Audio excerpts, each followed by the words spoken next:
It just did to us, man.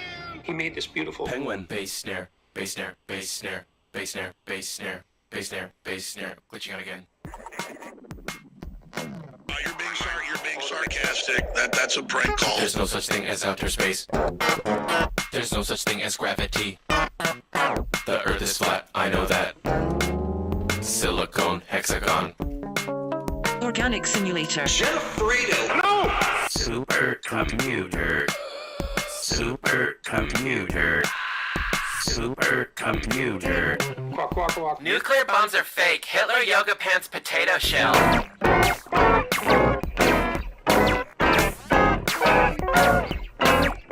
Made up out of tuned chords while warbling incoherently.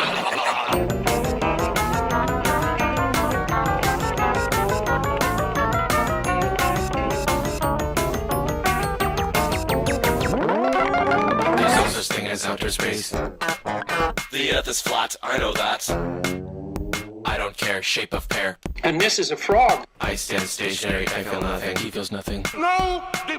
There's no there there. What? The large had the large. Do you know? Oh no! Supercomputer. Supercomputer. Supercomputer. They faked 6 moon landings. Stop saying that. Hornasack jazz. Firmament. Tabernacle. Dinosaur sex.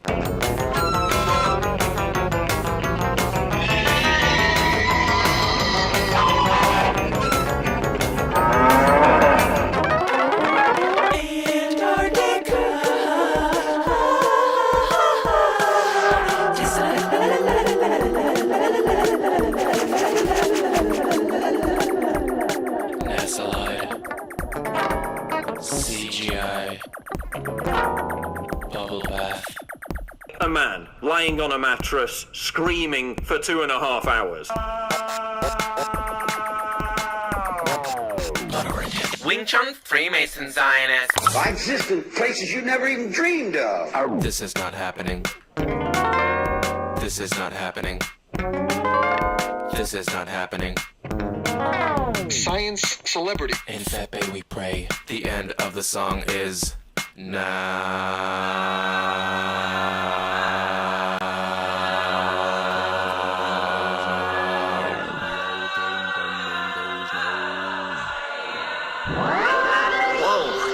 he made the international sign of the donut. All the compasses are pointing. All the compasses are pointing to the north. Magnetic force in the north. I know.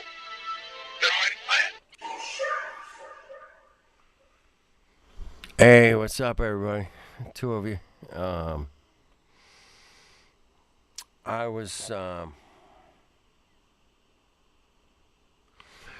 just doing a little live stream thing, man.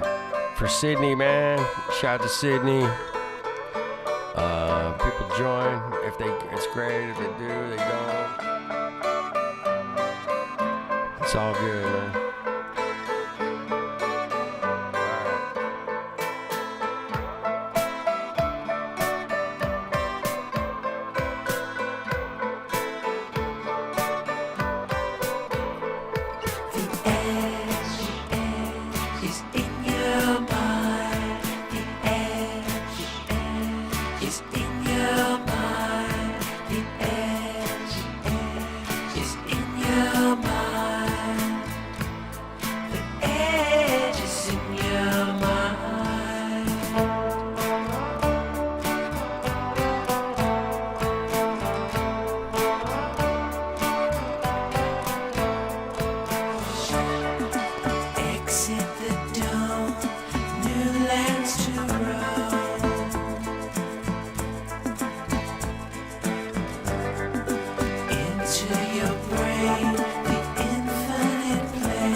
to your brain, the infinite plane.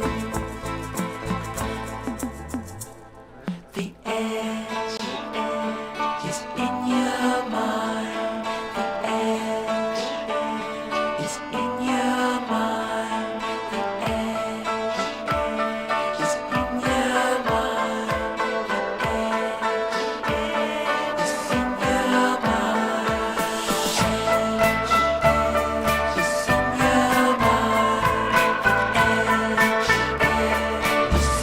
in your Hey, what's up, everybody? Just playing a couple songs, kind of get the room warmed up here a little bit. Well, she may I not do be not well want to watch known, this. No, but fuck that. 82-year-old Claudette Colvin is an important part of U.S. history. 66 years. I don't want to play that shit. Fuck no.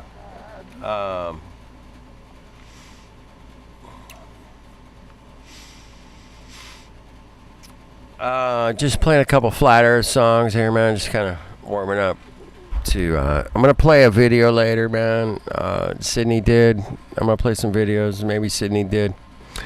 She was an interesting personality. Was definitely a Flat Earth advocate. She was an activist. She was Flat Earth. All the way. She learned, she measured, she went out and did tests with mirrors and lasers and all kinds of cool stuff, man. And shout out to Syndey, man, for doing that. Trying to prove the Flat Earth, man. She was out there trying to prove it to herself, prove it to other people. She was out there doing her thing, man. Everybody's got their own thing, right? And do your own thing, man. Fine. I don't know, man. There's different. What's up, Trouble?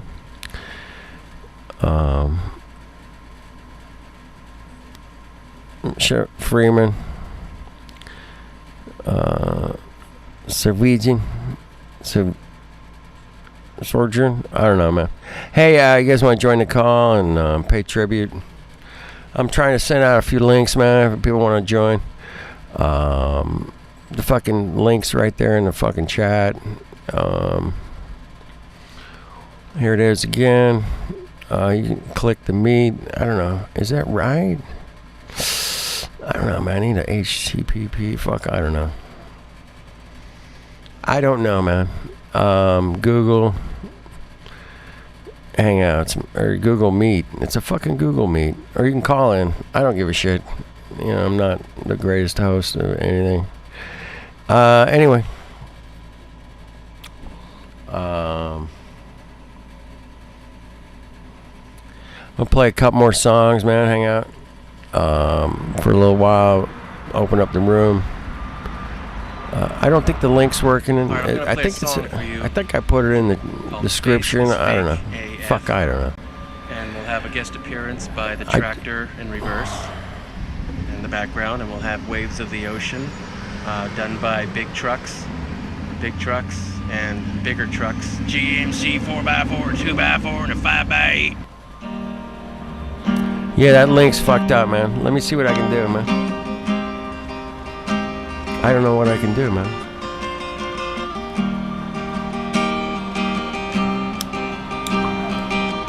Try to fix out the linking problem, man. That link isn't fucking working. I get it. I don't know what the...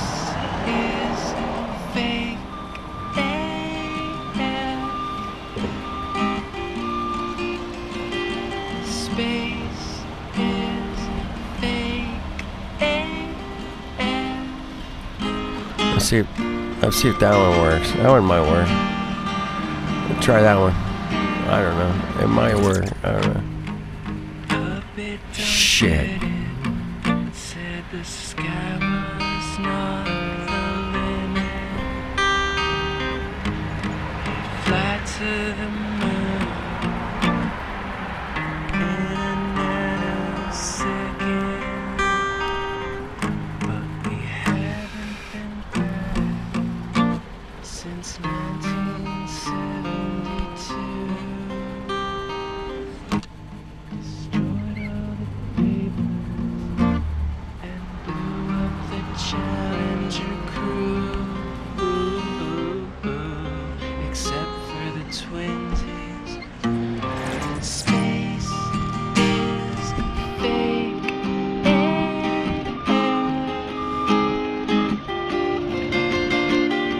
Space is fake.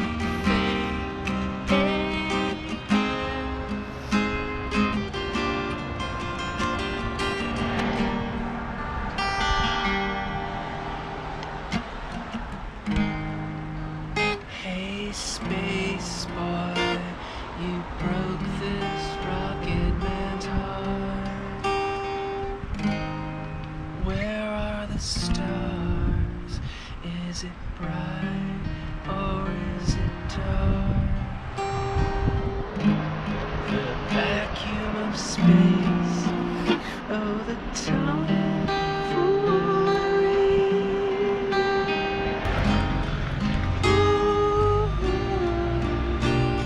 Is that a piece of ice or a mousey?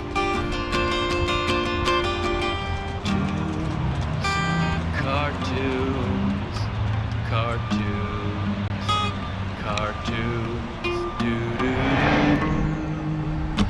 Cartoons, cartoons, cartoons, doo-doo-doo. Space is fake.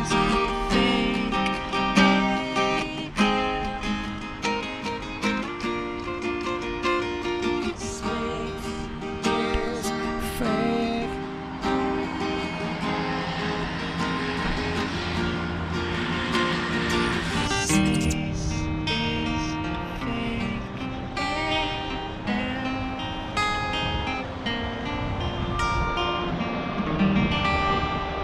Prisa Jerry Bravo.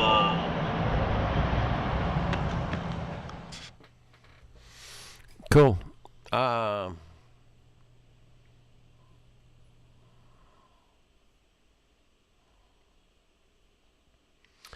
Man, YouTube's fucked up, man. All right. Yeah, I appreciate you guys. Anybody showing up out here tonight. Yeah, they're just I'm being censored. It's cool, man. I can be censored, man. That's all right. Go ahead.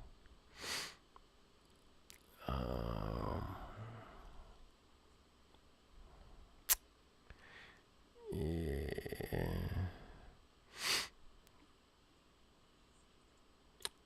Yep. Anyway, play this one, man. I like this one. Cheers, man. Thanks for showing up, man. All right, check it out. I'm trying to put together something here.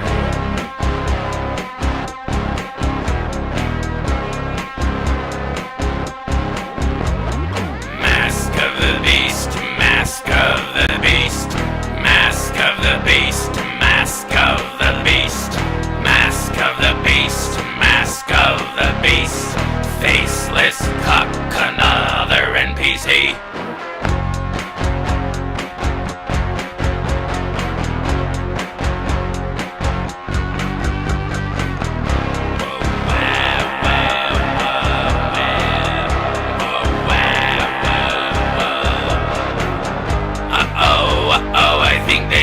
Typo, just like Tuttle Bottle, but the R is the S.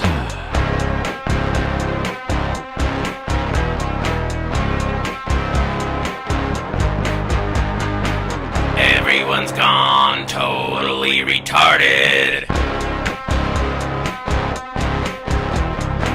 Auto believers of the television programming. 33 with a double E, yeah.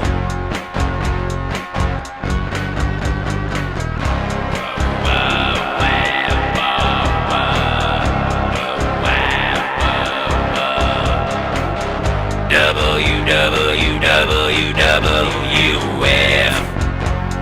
Now you're out of breath.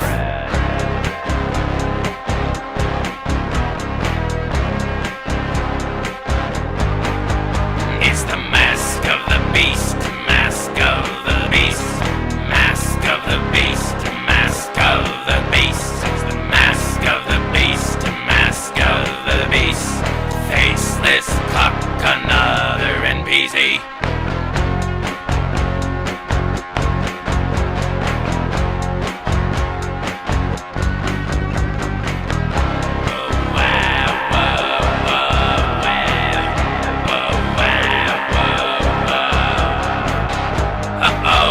Oh, I think they made a typo, just like Tuttle Bottle, but the R is the S.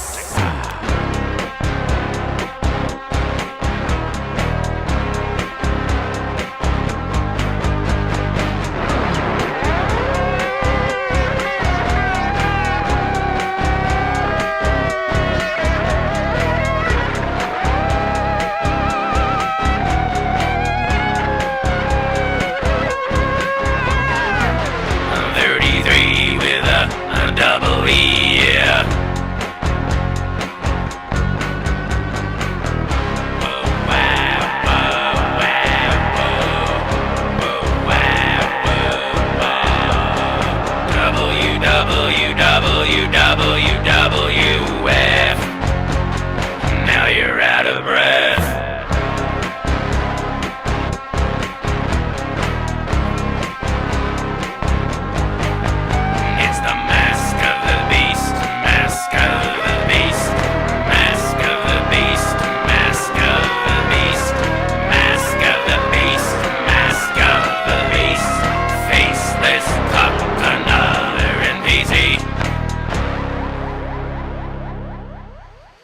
All right, cool, man. Thank you guys. Thank you, nobody. Flat earthers are dropping like flies, man. It seems like, and shit happens. That's all I gotta say, man. Shit happens. All right, that's it, man.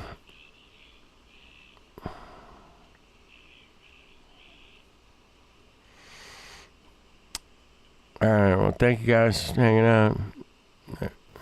Numbers changed in this docu because we got the correct ones with distance apps and altimeters by the end. Please press pause at any time if the subtitles go too fast for you. Recently, I went out to the Salton Sea for a giant flat or globe Earth experiment. This is the story of what happened. I came across flat Earth maybe a year and a half ago or so, and it wouldn't leave my mind, so I started doing experiments. I did these experiments and I watched the moon every night at 9:30, was shocked at what I saw. Alright, you got the moon experiments? And learned, and so soon I wanted to develop an even bigger experiment where I took my P900 camera down to, say, a dry lake bed or the sea and just see what I could see over the horizon, if I could see something I shouldn't see on a globe or what was going to happen. I wanted to have a science group do a peer review on my experiment so that they would consider it to be valid.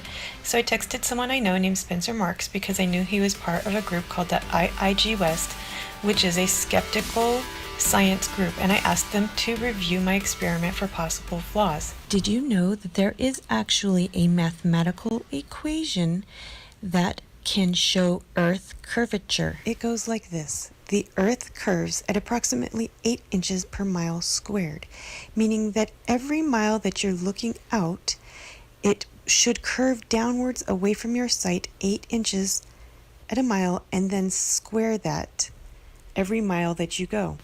This is because every mile out, the curve gets progressively worse because it is harder and harder to see over the curve until it is completely impossible. Very quickly, you hit a point where you can see nothing over the curve at all because it's impossible, and you are looking a straight eyeline out into space. We often use the Earth curve calculator and simply input its variables in order to get the math done for us. One of the variables is your eye height, because the higher up you are, the more Earth you should be able to see. So altitude is important in the equations.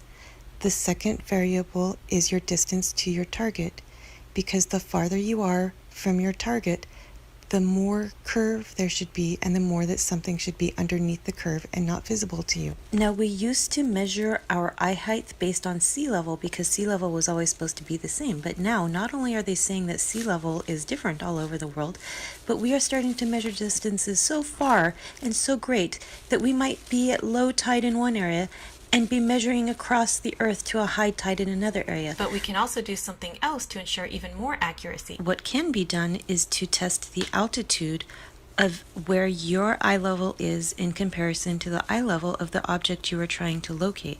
To explain, if your eye height is at the exact same altitude as an object 100 miles away that you're trying to see, we would set your eye level height at 0 because it should be directly there with your eye if the Earth was flat.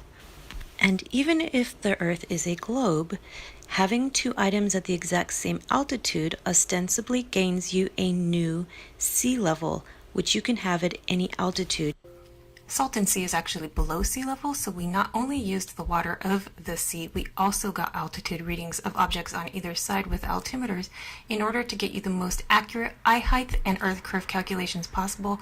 Well, at least the Flat Earthers did that, the IIG West not so much.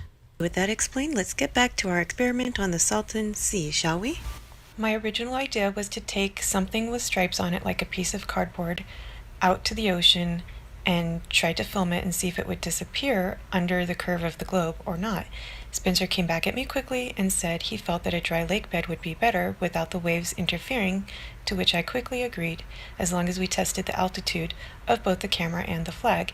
He also suggested to make the flag giant so that it could be seen at such a long distance. I was very appreciative of such good modifications. He then took it to the IIG West and came back with me and said not only would they like to peer review your experiment, they would actually like to do it with you, which I was very excited about. Apparently another man at the group, Ross, had also had the same idea to do the experiment at the same time. So it was synchronicity in my opinion, and the experiment was meant to be.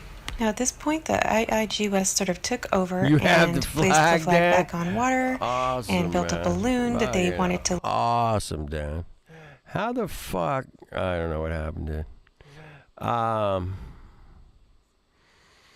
You have the flag. Fuck off, man. That's awesome.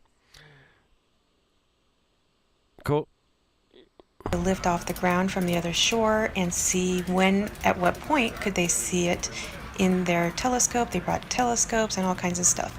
So they really went all out. I do want to thank them for that. She said that it became their experiment, not hers. So there you go. Thankfully, the Flat Earth... Remember that. Earthers, that to their credit, the IIG West... Sasha! There's Sasha. All right. Invited finally showed up. I was so excited. So now we had Flat Earthers around and the science group, and the experiment was set to go. Interesting crew right there, man. Good days. That was fun. The first experiment was the IIG West's experiment, where they attached a couple of helium balloons that they had constructed to a bar with their logo underneath the bar, and they decided to lift it up off of a road on the other shore and see when they could see it in their telescopes. Now, they claimed that they had caught footage, which we haven't seen yet, that the balloons were invisible until they were raised, I think, at least 45 feet in the air, which proved that the Earth is a globe. To cap it all off, not only did they claim a globe win and that they had proven the globe, but they bullied us on TV and actually called us menaces to society and... Flat Earther died, man. I'm just paying a little tribute in my way, the way I would do it. she made this documentary about flat Earth, and it happened to do with the experiment that happened on national television here in America. And she's just going through the evidence of what actually happened that day. It was a very long, hot day, from what I understand. But all right, back it up a second, man. Just a second, man. There we go. All over the world. But we are starting to measure distances so far and so great that we might be at low tide in one area and be measuring across the earth to a high tide in another area. But we can also do something else to ensure even more. You there, Dan? Check. I don't hear you. Dan, you there? I can't hear you. Let me check my settings. Hold on. What the hell's going on? I don't get it. Hold on, Dan. Shit. Dude, they changed Google Meets. It's all fucked up, man. Hold on. Settings. Here we go. Audio. Audio, microphone. Microphone is that. Speaker. Should be, hold on. Default. Headphone. There you are. Now I got you. Really helpful. Gotcha. Cool. You can hear me now, Kenny? Yep. Now I got you. I can hear you. All right. I'm going to mute you for a quick second. I'm on the phone. Okay, go ahead. I'm going to finish playing a video. I'll screen share it with you. Here, hold on.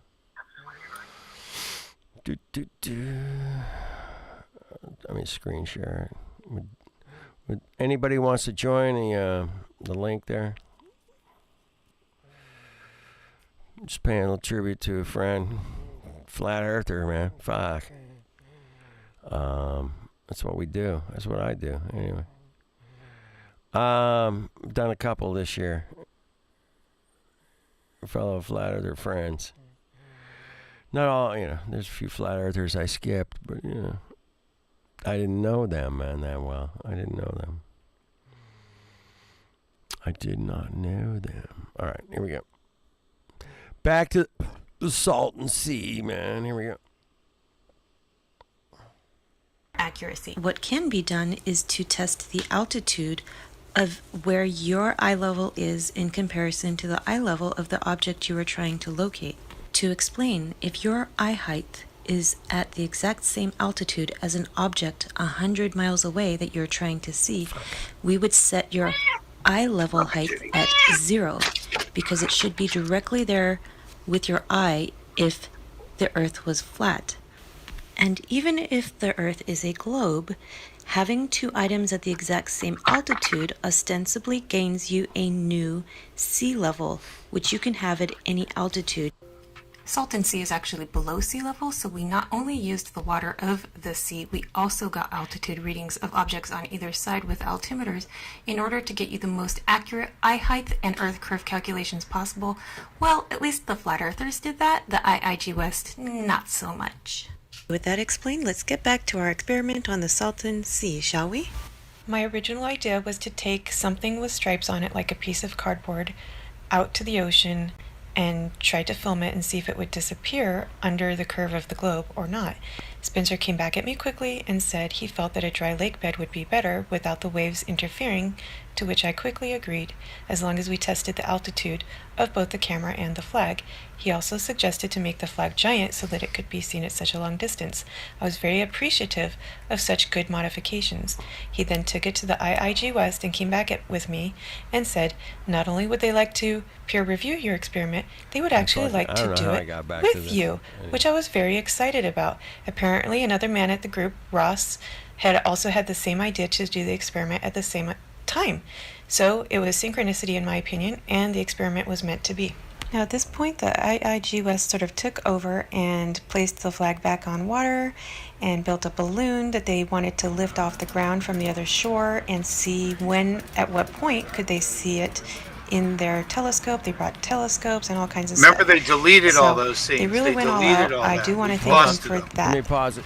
Thankfully, the flat earthers that Yes, they did delete all that shit. Yeah, that's right. Yeah, so if anyone wants to know the story, just how it went, is they had this experiment where they were going to launch balloons across from the 9.6 miles across the Salton Sea. So they went to one side, and the flat earthers were on the other side. No, it was kind of mixed up. There was both on both sides, but there was a particular place called Capri Road where I've spent most of my time over there. Right. And they were going to raise these balloons, and it was kind of windy. It was hard, and it took a shitload of expensive helium to make these balloons that were probably half the size of a VW Bug. You know, they were huge. They were big balloons, yeah. But they weren't like, you know, you couldn't travel in them. No. You know, maybe if you had 6 or 8 of them, maybe you could do a launch here. You know, so the fuckers can't. Here's the problem: when you do that shit, the reason why we do Salton Sea is because early in the day and late in the day, the water and the air are the same temperature, so you don't get an inversion layer just based on temperature alone. Right. So in the morning, you can see really clear, and then as it heats up, it starts to get fuzzy towards, you know, closer to the water. Exactly. Totally makes sense. So these IIG guys couldn't get it together going fast enough, and by the time they got it together, you couldn't see across very well. And see, I remember. I think Rob Skiba was out there live streaming that morning. All on the plane, everybody was. There was a lot of live streams that morning. Oh, Mark was there, Patricia was there, Rob was there, Nathan Thompson was there. Whole bunch of people stayed here the night before and then went over there. Right. Yeah, it was interesting. But yeah, it was super interesting. So this part she's talking about is where they couldn't start the experiment because they didn't know where to point the cameras. Now, it's not just an experiment at this point. The news had shown up and Nat Geo had shown up. Right. So now all of a sudden, this little thing that Syndey started turned into a Nat Geo special. Mm-hmm. That's what was totally interesting about it. And she woke up that morning to 30 flat earthers coming to her aid because she was the only flat earther in that group. Right. So that was like, we were like the cavalry. It was huge. It was a big deal. And colorful and all that shit. But they lied about, they had to omit the balloon test because when they couldn't find them, we did with P900s. Yeah. And we told them, and we have this on camera, and I could give you the link, where they go, hey, there's the flat, you know, there's the balloons right there. And they go, okay, where? Hi, Lucy. They go, okay, where? You know, and they go, just to the left right there. And they go, and you could hear the guy on the radio on the other side go, well, you can't see them because they're not launched yet. Because mathematically, you shouldn't have been able to see them. And they're determined that you should be able to see them at about 35 feet up. Right. And that's at 9.6 miles. And the fact that we saw them on the ground disproved their entire experiment, and they never included 1 inch of it in Nat Geo. Not 1 inch of it. We have it all on footage. I could. It got busted even better recently, man. I just saw somebody, I don't know, in the last couple of months who took that picture, that flag out in the middle of the fucking whatever. They could see the horizon behind it. Yeah, that's the same thing. Yeah. Like, oh shit, man! I didn't realize you could see the fucking horizon behind it. That was pretty cool, man. Yeah, it's majorly debunked right there. That was so debunked. It was hilarious. But anyway, I think Syndey does this really long explanation of this day, which is great. It's basically a documentary. So let me play a little more of it. I'll stop it as need be, but we got to try to get through this thing. It's almost 2 hours long, man. I'm going to put the link to that balloon part in chat. Yeah, drop the link, man. Drop the link. But yeah, I want to play a little more of this. She's put this whole thing together, and she's no longer with us. So it's kind of Wayne She's saying got a lot of things. music. Did you see all that other stuff I sent you with all her links to her music? Yeah, I went through a lot of it. Okay. But this was, I thought, the most appropriate thing I could play because All right, good. it's super flat earth shit, man. It's awesome. I suppose I could post some of those links in chat. Mm-hmm. I might as Yeah, well. might as well. I mean, if you can, that's great, man. Thank you. But anyway, let's play a little more of this. That's Syndey there in the middle. The blonde. Lost her last weekend, and she put this whole thing together, and it turned into a TV show and a great documentary here, and it talks about it, so that's cool. Awesome. To their credit, the IG West invited finally showed up. I was so excited. So now we had flat earthers around and the science group, and the experiment was set to go. The first experiment was the IIG West's experiment, where they attached a couple of helium balloons that they had constructed to a bar with their logo underneath the bar, and they decided to lift it up off of a road on the other shore and see when they could see it in their telescopes.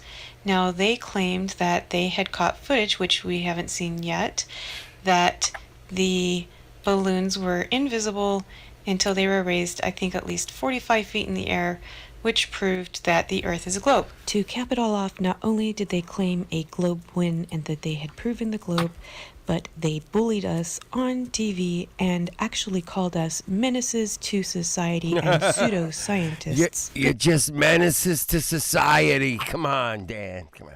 But don't worry, we have a little response for them at the end of this video. Check out what they said about us and our science and scientific theories on the news.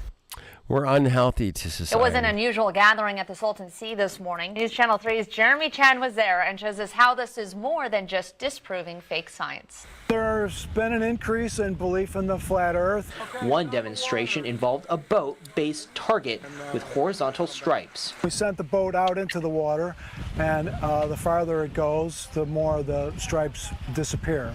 That's meant to prove the... It's perspective, asshole. Fuck off. The curvature of the Earth. Well, the experiments at the Salton Sea were to establish one particular scientific fact. With the rise of fake news and the rise in pseudoscience, this group is trying to make sure that they're able to do their part to stamp it out. So to deny science and to disregard and disrespect science, I think is a very unhealthy thing that goes on in our society. That's self-selecting group. They're obviously not convinced by all the other evidence that is out there that proves and reinforces the idea of a globe Earth.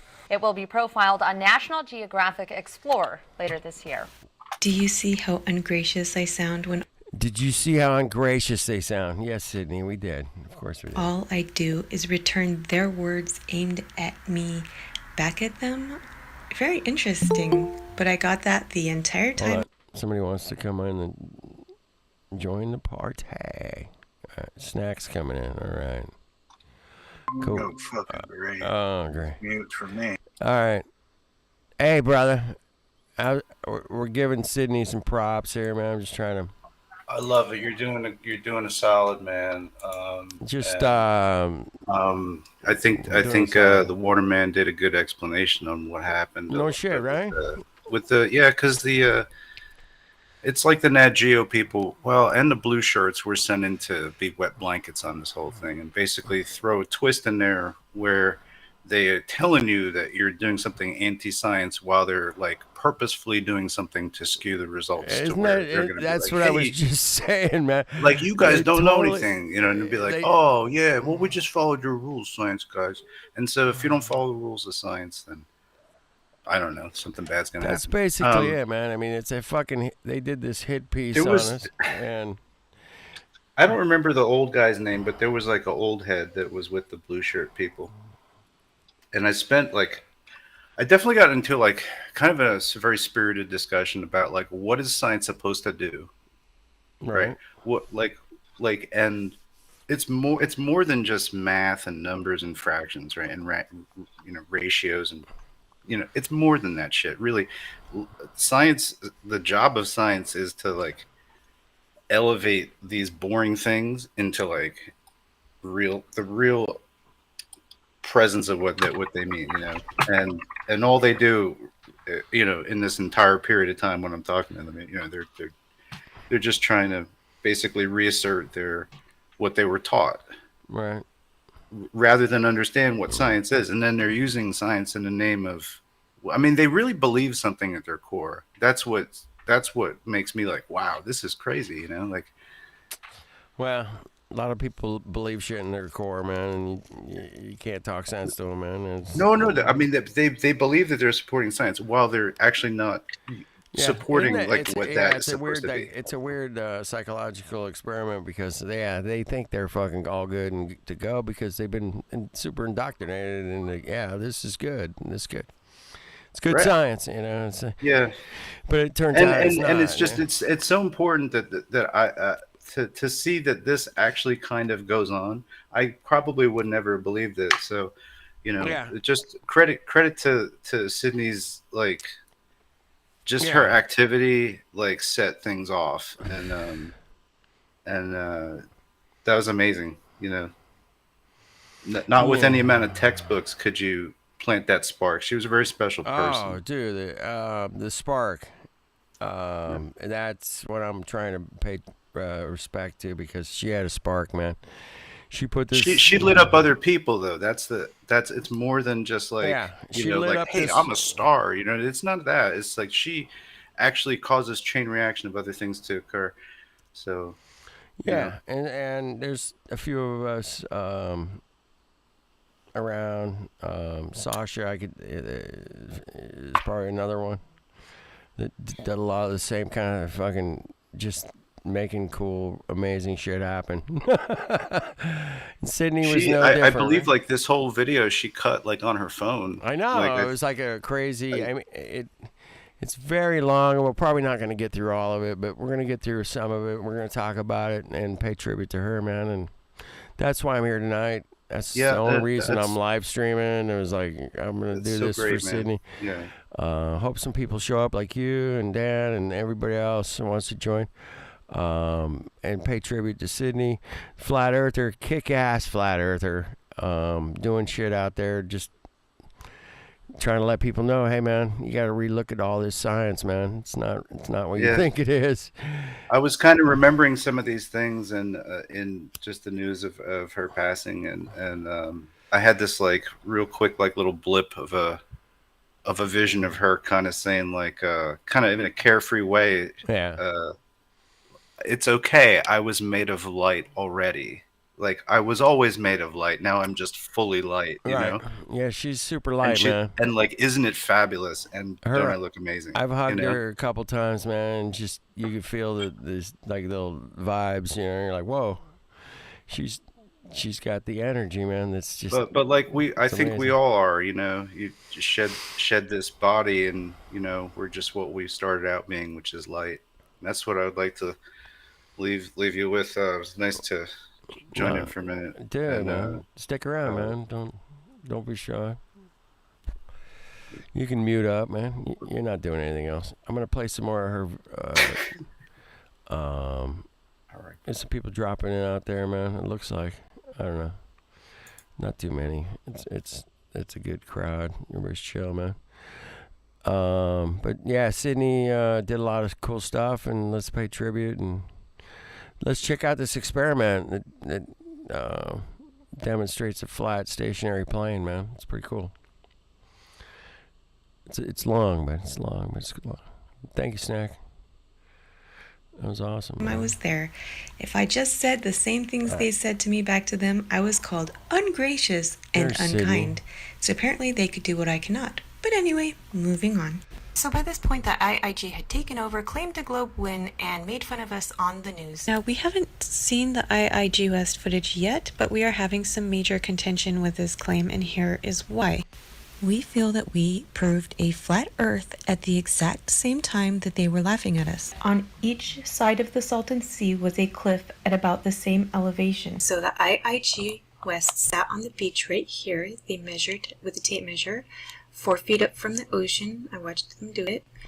And then what they did is they shot their camera straight across the sea to see if they could see these balloons up here or not. Now these balloons were constructed on a road, and they floated about 15 feet up from the road, and then they walked them down here to the beach, and from there they claimed that they lost visual contact with them, and then they launched them up in the air 65 feet, and then slowly, as the balloons were lifted up to 65 feet in height, well over the curve, they then appeared, and then even more, the 25 by 25 foot poster that they had made for the IIG West appeared, and they could see it. But before that, it was hidden.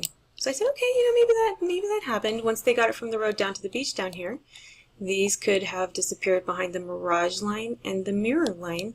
And then as they lifted them up, it became visible past those weird atmospheric disturbances at the horizon. I was like, okay. So I'm thinking, okay, this could have been a globe earth wind, it could have been a flat earth wind. What with the mirror line and the disturbances at the horizon, I have to call it invalid experiment, so nobody wins, right? Then I was walking back up from the beach and got to the tables, and I found Nathan going frantically crazy trying to tell me something. The teams were having trouble finding the balloons. They had no idea where they were looking. They didn't have any kind of visual landmark cues or anything to know where exactly we were standing. So I saw they were struggling. I had a friend over here that had a P90 camera, so I FaceTimed him, and I had him zoom his P90 camera across the lake, and we were by looking up. So you found it on the ground with his P90? Yeah. P900? From the other side. The balloons were still on the ground. We were probably about 15 feet off, like the top of the balloons were no more than 15 feet off the ground. And we were able to locate each other visually with just the P90. What he's explaining is because Josh was standing on a beach cliff approximately the same exact altitude as Capri Road 9.6 miles away. If we put his eye line at 6 feet up for Josh being 6 feet tall, it should be impossible due to the Earth curve calculator for Josh to see any of the balloons standing on Capri Road, because Capri Road itself, the asphalt, would have been 29 to 30 feet under the Earth curve. Person over here on this side, were they able to see the balloons on the ground? He was the one that found it. So they located us, they relayed the information where we're at, they were able to locate us, then we raised the balloons up to I think about 35 or like 40, they went up, and they did not lose contact when they went up, and then as we walked closer to the shore, we were probably about 30, maybe like 30 feet from the shore. Yeah. As we walked closer, they said that they couldn't, I think they said. Well, if they raised it 30.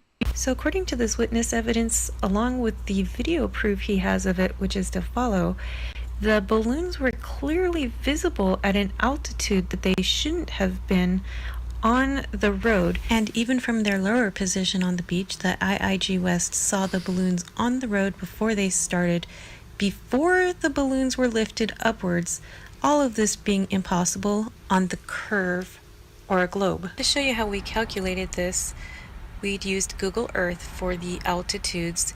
This little hut is the cliff that Josh was standing on, shooting his camera out over the ocean to the balloons.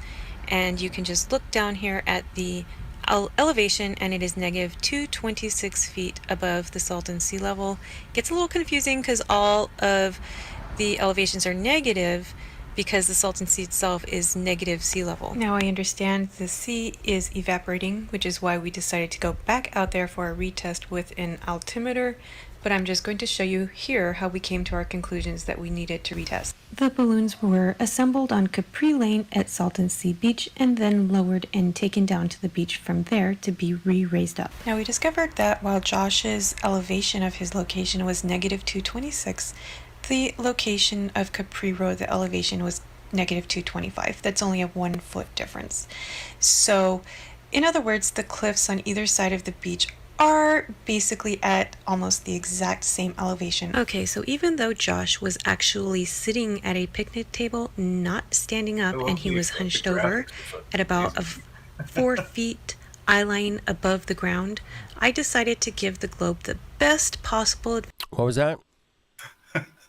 No, the graphics are just amazing. Yeah, she did this on her phone, man. I knew she did this on her phone because she had like an app or something Or to an do like app or something, the right, yeah. annotation and all this stuff, man. Like, what a solid job she solid, did. man. It's solid shit, man. Yeah. And you know what? Like the the obstinance of this whole thing, like to not just say like, okay, Nat Geo, you win, you know. To like remeasure it and then remeasure. This group That's is the like funny made out thing of, about it, man. It ended up on the Nat Geo, man. Oh fuck. But how like sturdy was this group that they were like how many times did we go back? I went with Sydney and Josh one time, Yeah. like just to mess around with mirrors, just as a pre-test for like something they did later. That's so cool. Yeah, It was a really fun time. She was a lot of fun, man. You know. Yes. The energy is amazing. Yeah. There's a bunch of flat earthers died this year, man. We had Jibby and Sydney and fucking Mac and Antonio and Rob and Stan and Lord Stephen Christ. Who else died? Anybody else? You're gonna make me have to have a drink, I think. Who else died? You mentioned a list like that. That's a lot of people. That's a fucking sixer, man. That's a six pack right there, bro. I used to. That's a six pack. I've been threatened to wrestling matches by Lord Stephen Christ. You know what I mean? So he died. We got somebody else. I'm forgetting, man. Somebody told me that. I like almost feel like.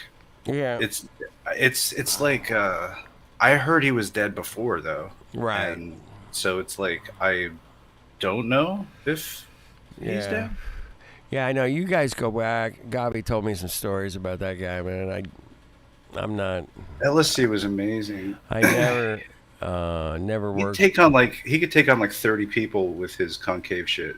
I never got to hang out with him or nothing, so I missed that part. He was totally nutballs, but you know what I mean. Also, like amazing that he could troll like that hard. It was like incredible troll power. Incredible. Good times. Good times. I'm just trying to think of somebody else, man. I'm sorry. There's somebody else, but anyway, that's my list for now. It could grow. We should put these names on some kind of rock somewhere. Yeah. You know, that's for this 2020, it's just 2021. Yeah, the group photo for the people who can't be here any longer. It's we lost a lot this year, man, and it was just a devastating time.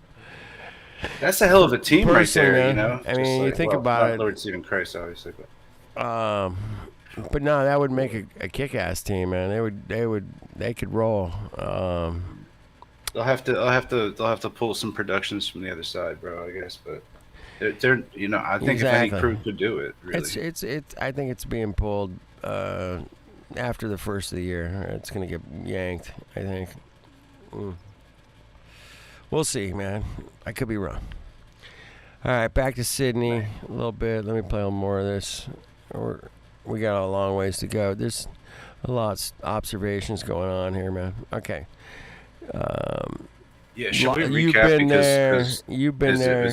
It's gonna get lost. It's. We're just showing that there was a discrepancy that the IIG people had with their measurement, and it differed from what the flat team's measurement was. Thank you guys for doing that, man. That's for for a foot. This is over 1 foot difference. Yeah. They're getting different measurements or something. It's amazing. But doesn't it make sense that it would be more magnified if you're down in a bowl? All right.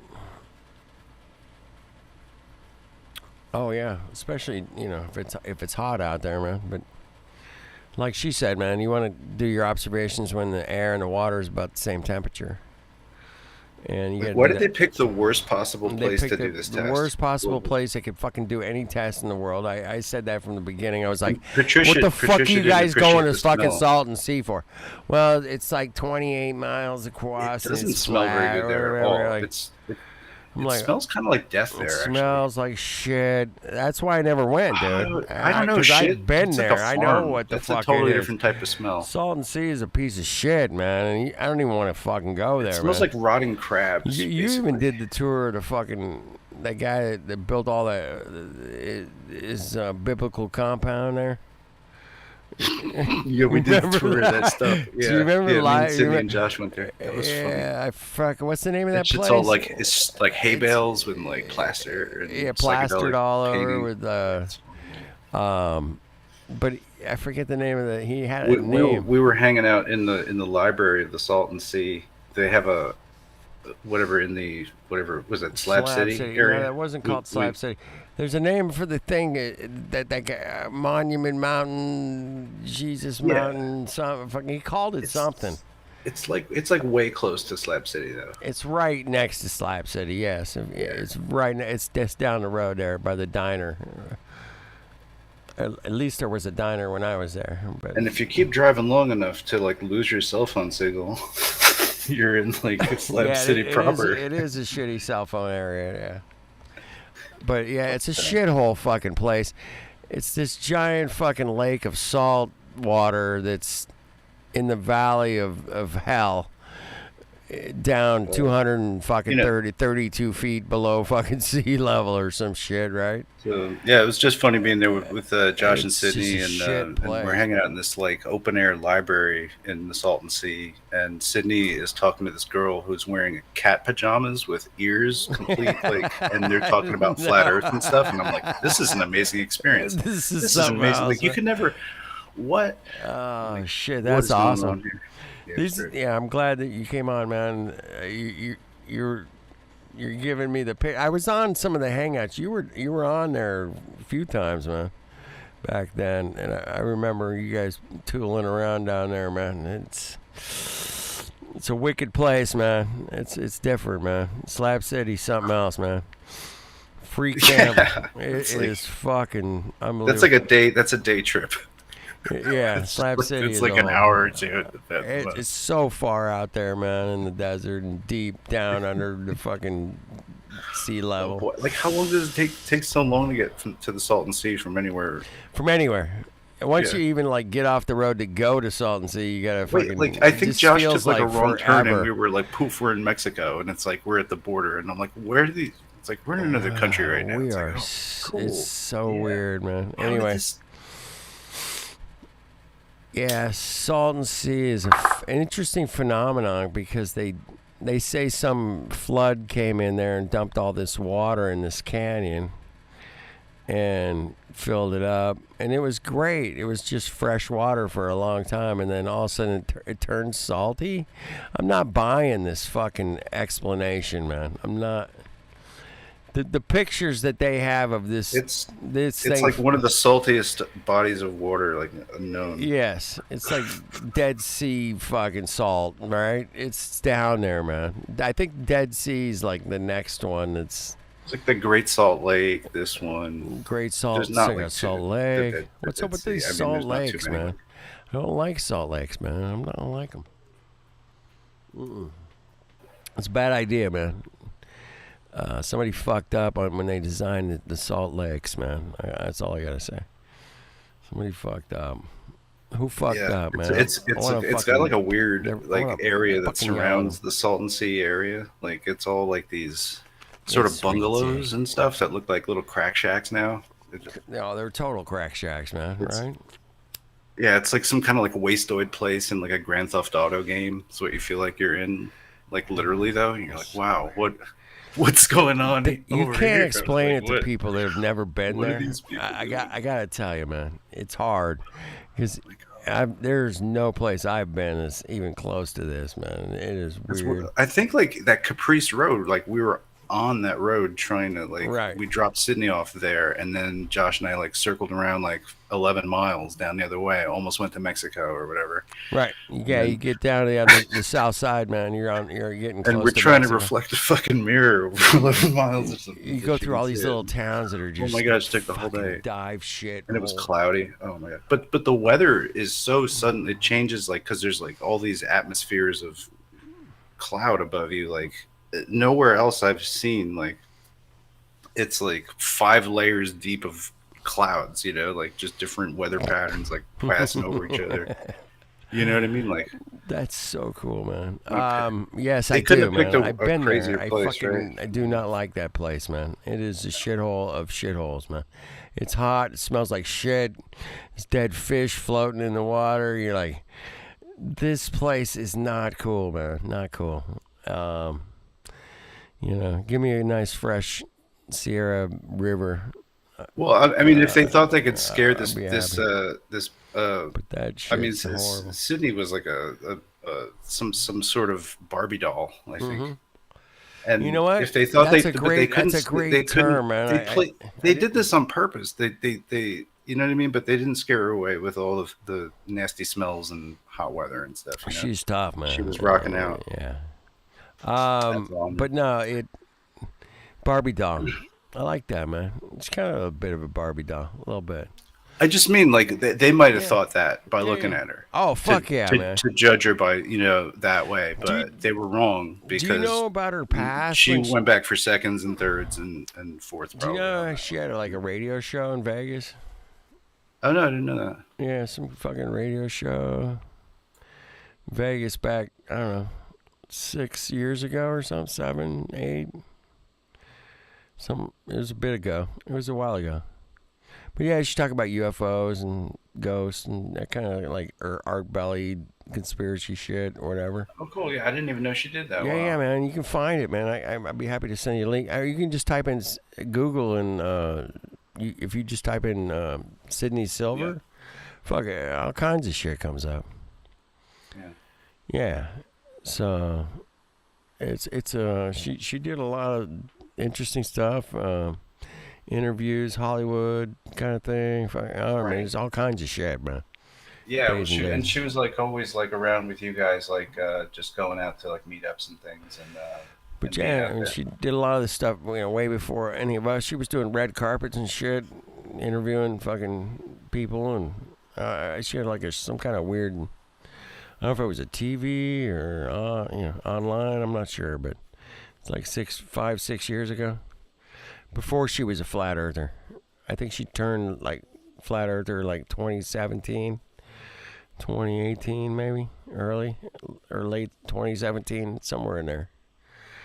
But then yeah, she started getting into the flat earth, man, going big time. All right, let's play a little bit more of her documentary, man, and we'll keep it rolling here a little bit. I'm trying, man. I'm doing the best I can, man. If I got paid for this shit, I'd do it a lot better job, but I don't get paid, so that's the way it goes. Advantage and actually make the eye line height 6 Syndey feet didn't get tall paid as if he either. was standing I up, don't just to give the think globe she got paid. extra advantage. So we placed Josh's elevation at a very generous 6 feet high, and we plugged that into the Earth Curve calculator for eye height. And then the distance from Josh to Capri Road, which is where the balloons launched, was 9.7 miles. So that means the target height, which is the road that the balloons were launched from, should be 29.9 or 30 feet underneath the curvature of the Earth from Josh's vantage point. He should not have been able to see them at all, or that road at all. If we calculate from the IIG West's position, it gets even worse for them because they are at an even lower altitude than Josh, so they are at least 15 to 20 feet below Josh's eye line, which means they should have been able to see even less of that road than Josh could. To explain this to you, Josh, at his greater heights, should be able to see more of the globe, and when looking straight ahead, would be able to see past the curve more, so would be more likely to see the balloons and the road than the IIG West, who, when looking straight out from their eye line, would be stuck just purely looking out into outer space. So now let's get this clear. Neither the IIG West nor Josh should have been able to see Capri Road or the balloons on it because their eye lines were going above the balloons according to the Earth Curve calculator. The asphalt of Capri Road was supposed to be 30 feet underneath the curve, and the balloons themselves only stretched up halfway of that height, about 15 feet high, leaving 15 more feet of air space, so neither of Josh nor the IIG West should have seen the balloons. And if they did see the balloons while they were sitting on the road, then this proves Earth is flat. Now, do we have proof that the IIG West saw balloons on the road before they lifted them up? Oh yeah, we do. Fucking A, we do. So Fucking A, we do. There's like, go left, keep going left, bro. Zoom in a little bit. You got someone else here doing it. Are you guys seeing video? Yeah. To the right. Wait, so he's FaceTiming? He's got a P900 that he's looking at and then putting in FaceTiming the viewfinder. You can see both of them. Perfect. Yep. All right, Josh, help them get eyes on us. Keep it exactly where you're at. If you got visual on us, keep it exactly where you're at. What? Oh yeah. Yeah. Yeah, that's totally us. Who is it? This is Joshua. I know how to find find Joshua. Okay, Joshua has seen the balloon. Okay, I'm gonna. All right, Josh. He's 20 or 50 feet away from you. Good job, Nathan. Right on, buddy. I love that. Well, I know, but he sees where it is, and point to it, and look there. Yeah, go. So how far would you say we're up off the water right now? I'd say 10 feet, maybe? Yeah, I think I'd say that too. I mean, 15 at the very most. Yeah, I don't think that much. Is there any way to measure it for sure? Or? Not really, no. Should we walk it down? No. I think we want to start. I want them to see it, and then we'll. And then we can walk it down. Yeah, that's a good idea. Walk it down while they have visual on it. Exactly. See if it goes away. Or they know where to look. Right, right. But they have to actually see it. Bro, we're probably like. Before we can walk it. Yeah. Like maybe 10 feet off the ground. Oh no, more than that. Anybody have the elevation? I know, right? I know. I'm like, there has to be a better way to do this. And then they say that right. Okay, let's go. They say that right. Okay, let's go. They say that right. Okay, let's go. They say that right. Okay, let's go. All right. Up, up, up.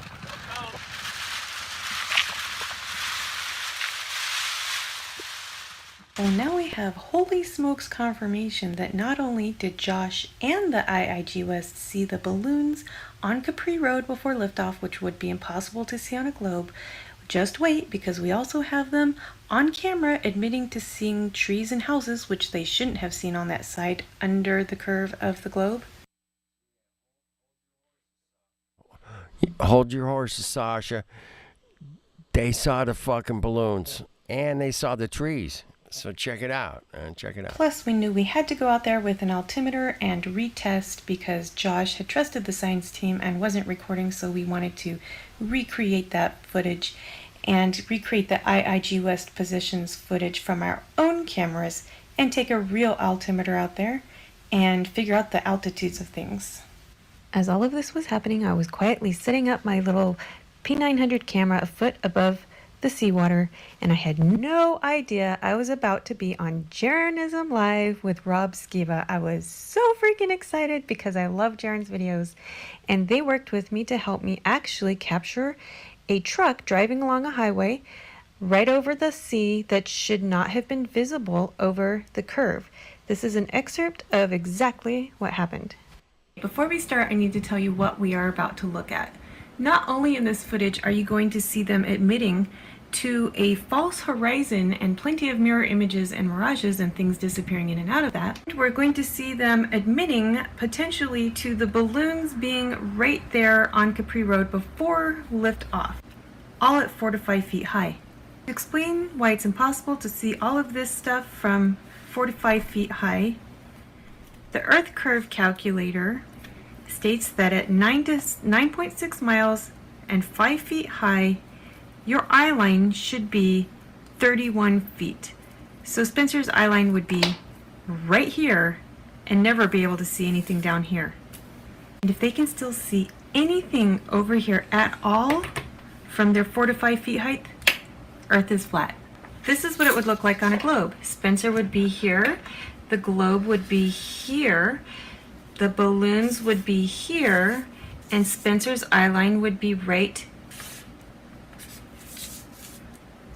it would go right past it, and all of this would be down below. Also, listen carefully for the IIG admitting they can see cars and trucks along that road in that area, and trees and houses, which I also captured on the redo experiment right along Capri Road, which is impossible on a globe because houses about 15 feet high would have put them well underneath my eye line, and I captured the entire house plus the berm underneath, so just stay tuned. Please pause this video if the subtitles go too fast for you so you can read them, or at any time during this documentary. I think it got mixed with so much fresh water or something that they said the fish started dying there or something. The fish are dying at the Salton Sea, and yeah, it's horrible. It's horrible. Sorry, Jared. It's horrible. 0.6 miles. I have 9.8. They have 9.6. And they're trying to locate right now a large balloon. I just asked Jim if they lifted a curve above what they're supposed to be, and he said yes, and they still couldn't find it. So right now they're being pretty. There he is with the binoculars. He's looking. He can't find. I can't find it. I can't find it. Cool. They're not sure if it's the mirage of the double mirror that's hiding it, or they just can't find it at all. So. The second one? For sure. We for sure see what's behind them. What's behind them? What's behind them on the other side? To make sure we're seeing in the right direction and everything. My camera's down really, really low. Okay. Really low. Okay, that's yours. And I was able to catch a white building over here right above the mirror line. It looks like a shoreline, but I didn't know the altitude of that building, so, you know, I'm going to wait for the boat. I could look for you. You think it's a white building, you said? Yeah, yeah. Because I've got Google Earth up here. Okay. Or how would I send it to him? Maybe you could just show us. Well, is that the 798 Capri?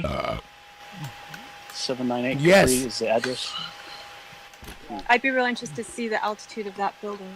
Do you know the direction you're looking? Okay, the direction is roughly 220 degrees. We're here at the North Shore. Gotcha. And then looking southwest, that's where the target is. White building. I don't know if you guys can see that. So on the, oops. That drop from my camera level is supposed to be 45 feet drop. We're expecting 45 feet of drop. 45. And there's a white building. It looks like, oh, it might be a church you're looking at. Is that a truck going across there? So there's a truck going on the road over there. Okay. Do you see that? Can you tell what the altitude of that road is right over here? If you see the truck, you know what's crazy is that from what I can tell, you know you're 230 feet below sea level, right? Oh yeah. Yeah, we are. So yeah, but the truck is 210 feet below sea level. So how high is the road off of the water? The road is about 20 feet, maybe. Yeah. Okay. Which road? Because according to my camera right here, which can see that, the road should be 45 feet under the curve. What road are you talking about? Whatever road those trucks that, well, I can't see them now. Main, like I guess it's the main road. Yeah, the road right behind Capri, I guess. Let me get the distance to the road there. Is there more than one road right there? No, there's just one. It looks like a main highway or something.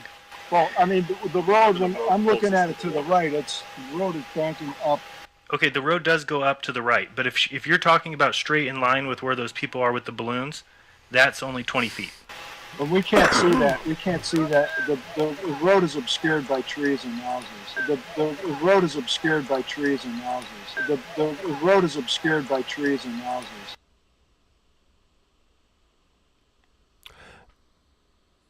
The road is obscured by trees and houses. The road is obscured by trees and houses.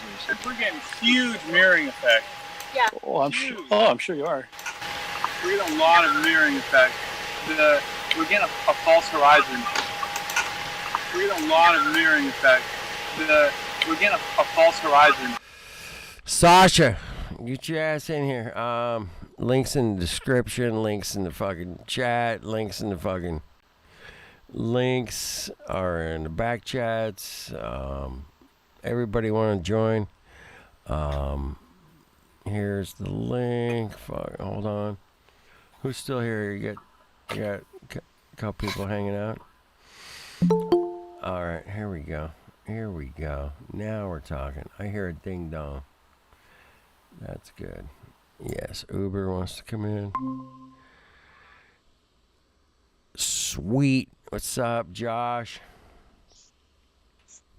You all right? Yo, what's up, dude? Man, just trying to pay a little tribute to Syndey tonight because you guys all hung out with her and knew her, and any people that knew her and wanted this whole scene with the National Geographics and this documentary that she did, basically, man, is absolutely amazing. Thank you, Syndey. That's all I want to say, man. Thank you. That's why I'm here tonight, live streaming, because shout out to Syndey and anybody that had to deal with her and hang out with her and watch her do these experiments and shit. It's crazy, man. It's awesome, man. You were there for a lot of it, Josh. Thanks for coming in. That's it, man. I'm keeping it simple. We're playing the documentary. Josh only nearly died doing this test. Josh only fucking spent like a month in the hospital dying. That's all. Yeah. No, it wasn't. It wasn't this test. It was when we went back. It's when you went back. Okay, it was close enough. Did you go out for? You were out there for this one too, though. Dude. Okay, bro. So, like, the only reason why Syndey ended up like in our little like group over here, right? Yes. Yeah. Was because I gave her a ride home that day, dude. Well, there you go. See, and she put together this thing. This whole thing was her idea from the beginning. The way it ended up on National Geographic, and you know, the IIG guys and the ABC News and all that shit, is because Syndey started this. This was fucking her idea, man. The whole thing. And it just snowballed into this thing, right? Yep. And that's what's so amazing, and I don't think she gets enough credit for that. I think she, you know, but yeah, that whole, yeah, they made fun of us and tried to make us look stupid as flat earthers and saying, no, we see it's curving. Definitely the water's curving. Check it out. You know, fuck them, man. We know the water ain't fucking curving. Fuck all. But they went ahead and said, yeah, man, and they put together a hit piece on us. And that's why they've spent millions of dollars trying to make fucking flat earthers look bad, is because, you know, we're on to something, man. Definitely. And it opens people's eyes, and they don't want that, man. That's the last thing they want. Because apparently you can't open people's eyes these days, man. It's a hard task to try to get these people out of their fucking stupor or whatever they're in, man. I don't know. Yeah, it's tough to go up against mask over the face. Yeah, it's really, really difficult to try to wake somebody up these Yo, days. so Kenny, we went to grab something to eat earlier today. Yeah. And I think what's going on right now really like hit home for Dan. All right, cool. I'm gonna play some more. Let me play some more Syndey. You guys. Hey Kenny, did you check to see if anybody's trying to join now still, or? Well, I'll get a ding dong, like a doorbell sound usually. Okay. Yeah, dude, we all can hear it when somebody tries to come in, right? It Yeah, makes yeah. that little beep sound. Yeah, so if you guys have the link or whatever, I'll hear it if you guys have the link. Anyway, I have to let you into the call, but I can get up to like whatever, a couple hundred people on the call. But all right, let's play some more Syndey's doc. All right, here we go. Sasha made it, yeah. Sasha made it. Oh my yeah, god, baby. it's a technological fucking miracle. It's a fucking technological fucking. I didn't think it would happen. What are you Oh on? my You've God. been hanging out on the moon. I know it. I can't. Yeah. Turns out it's real. Turns out it's a ball. It turns out it's a ball on the Like a moon. powdery, bouncy substance. Mm. Who knew? This is so great you showed up. This is what I was hoping for right here. Aw. This is it. Thank you. Thank you so much for doing this. It's so nice. I think Syndey doesn't get enough credit. You don't get enough credit, by the way. Not even fucking close. First time I meet Sasha, man, she's like, yeah, I've done like 30 flat Earth meetups. And I was like, what? Shut the fuck up. I was trying to get to a flat Earth meetup for the longest time. I remember, I don't know if I told you the story, man, but I was like going to go to like 3 of them, and something came up. Every time came up. And I finally, anyway, I met you at the one over here by my house. Was it the Arcadia one? Anaheim. I think it was at Anaheim, maybe. It was the fashion show one, baby. It was very windy. How about the fashion show? Oh, the fashion show. Was that the first time? Yeah. That's the first time I met you. I live streamed that shit. Yeah. I did live stream it. I was live streaming on Ponchos. That was the first time I ever did. Yeah. Well, God, Ace? Ace asked me to be in the fashion show like weeks before he did it, and I was terrified. And then Sydney and Dan and Nathan were there, and we got them all in it. Yep. And it was much better. It was very fun. Oh my God. Oh, that hit piece that Vice put out though, man, was. Oh my God, they were so evil. It was so bad. It was just like it was. I don't know if National Geographic's this one we're watching right now is worse, but.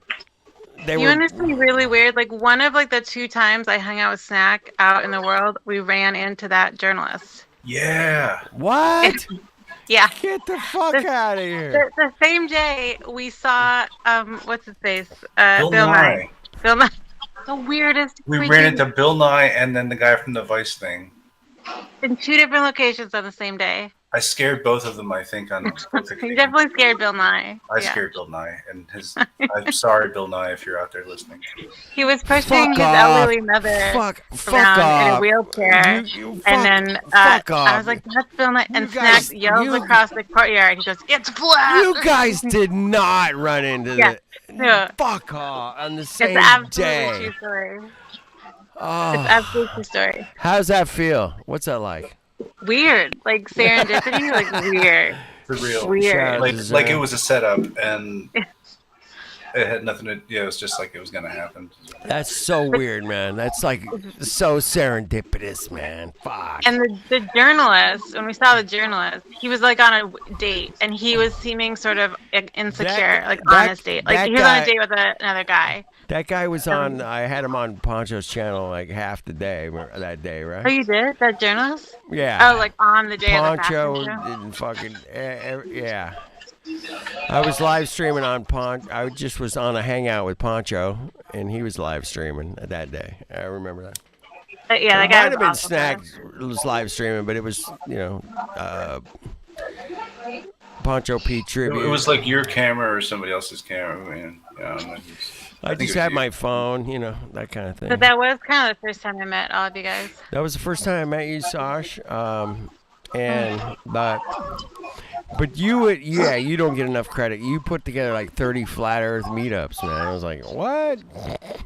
Well, I brought out a lot of our because we had this big meetup we had grown, and I brought it out to Salton Sea. I was like, we're headed to Salton Sea, and a lot of people came there for a lot of reasons, but a lot of people came there for that. And then I met Sydney for the first time at that place, and she brought AIG. She brought the opposition. She brought them, but she was one of them. But no, this was her. This was something she was gonna do. Apparently, she was in the entertainment scene for quite a few years before, right? Yeah, I mean, I don't know specific, but yeah. She had like a radio show in Vegas. Did you know that? No, I didn't know that. Yeah.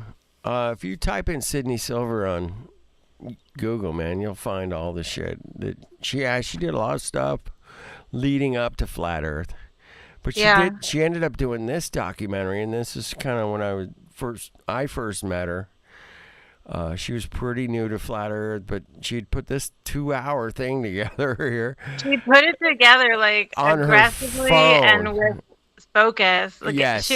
It was so certain that when we had gone out and this whole event had happened, that we had proven them wrong, or they had proven themselves wrong, and it was documented. And Nat Geo really did like a hit piece on us, and she was like, "No, I'm going to put this together to show exactly what happened."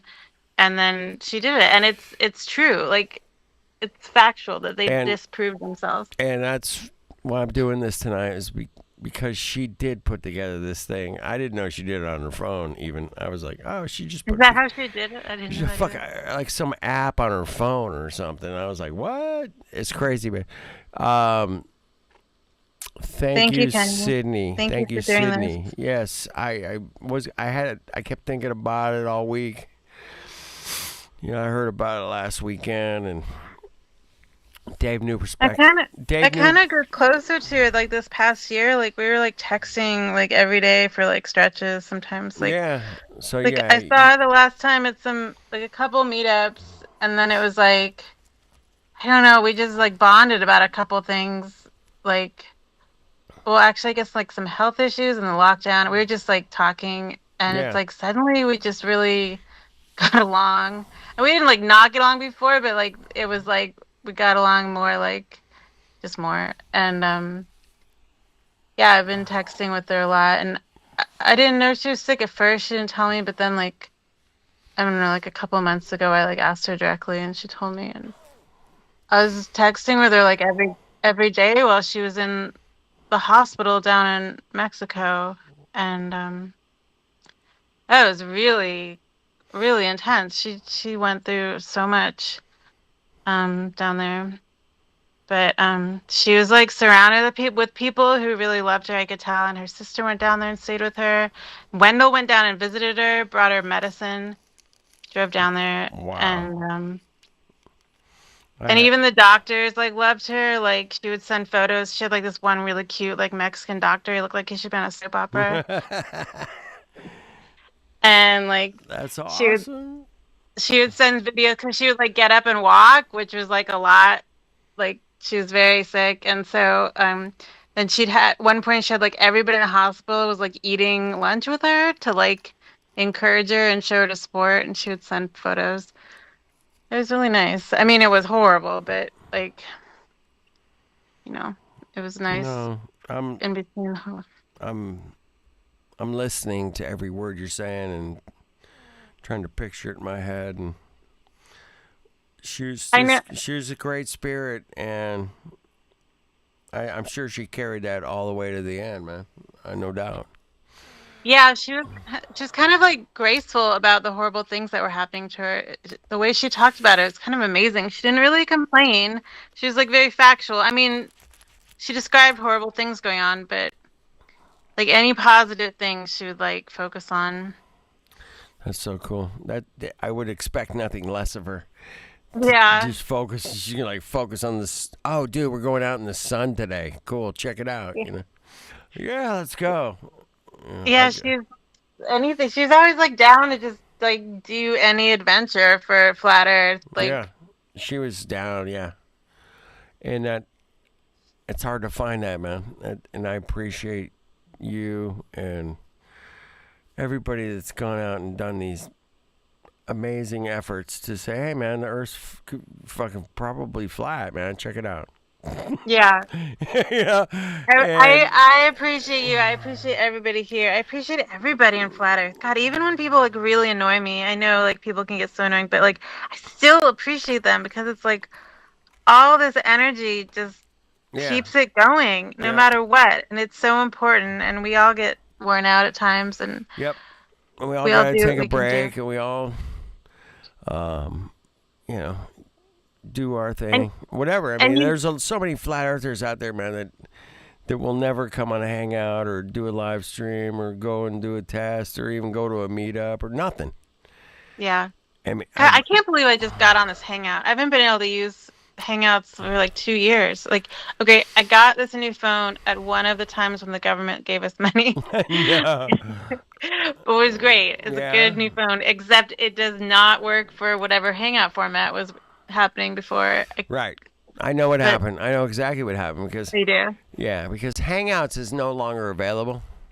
Oh, okay. Unless you have it on your phone, or you're not going to be able to download it and say, "Hey, man, I'm on Hangouts." No, that shit's gone. They've gone to Google Meet, which that's what I started tonight, and that's available to pretty much everyone now.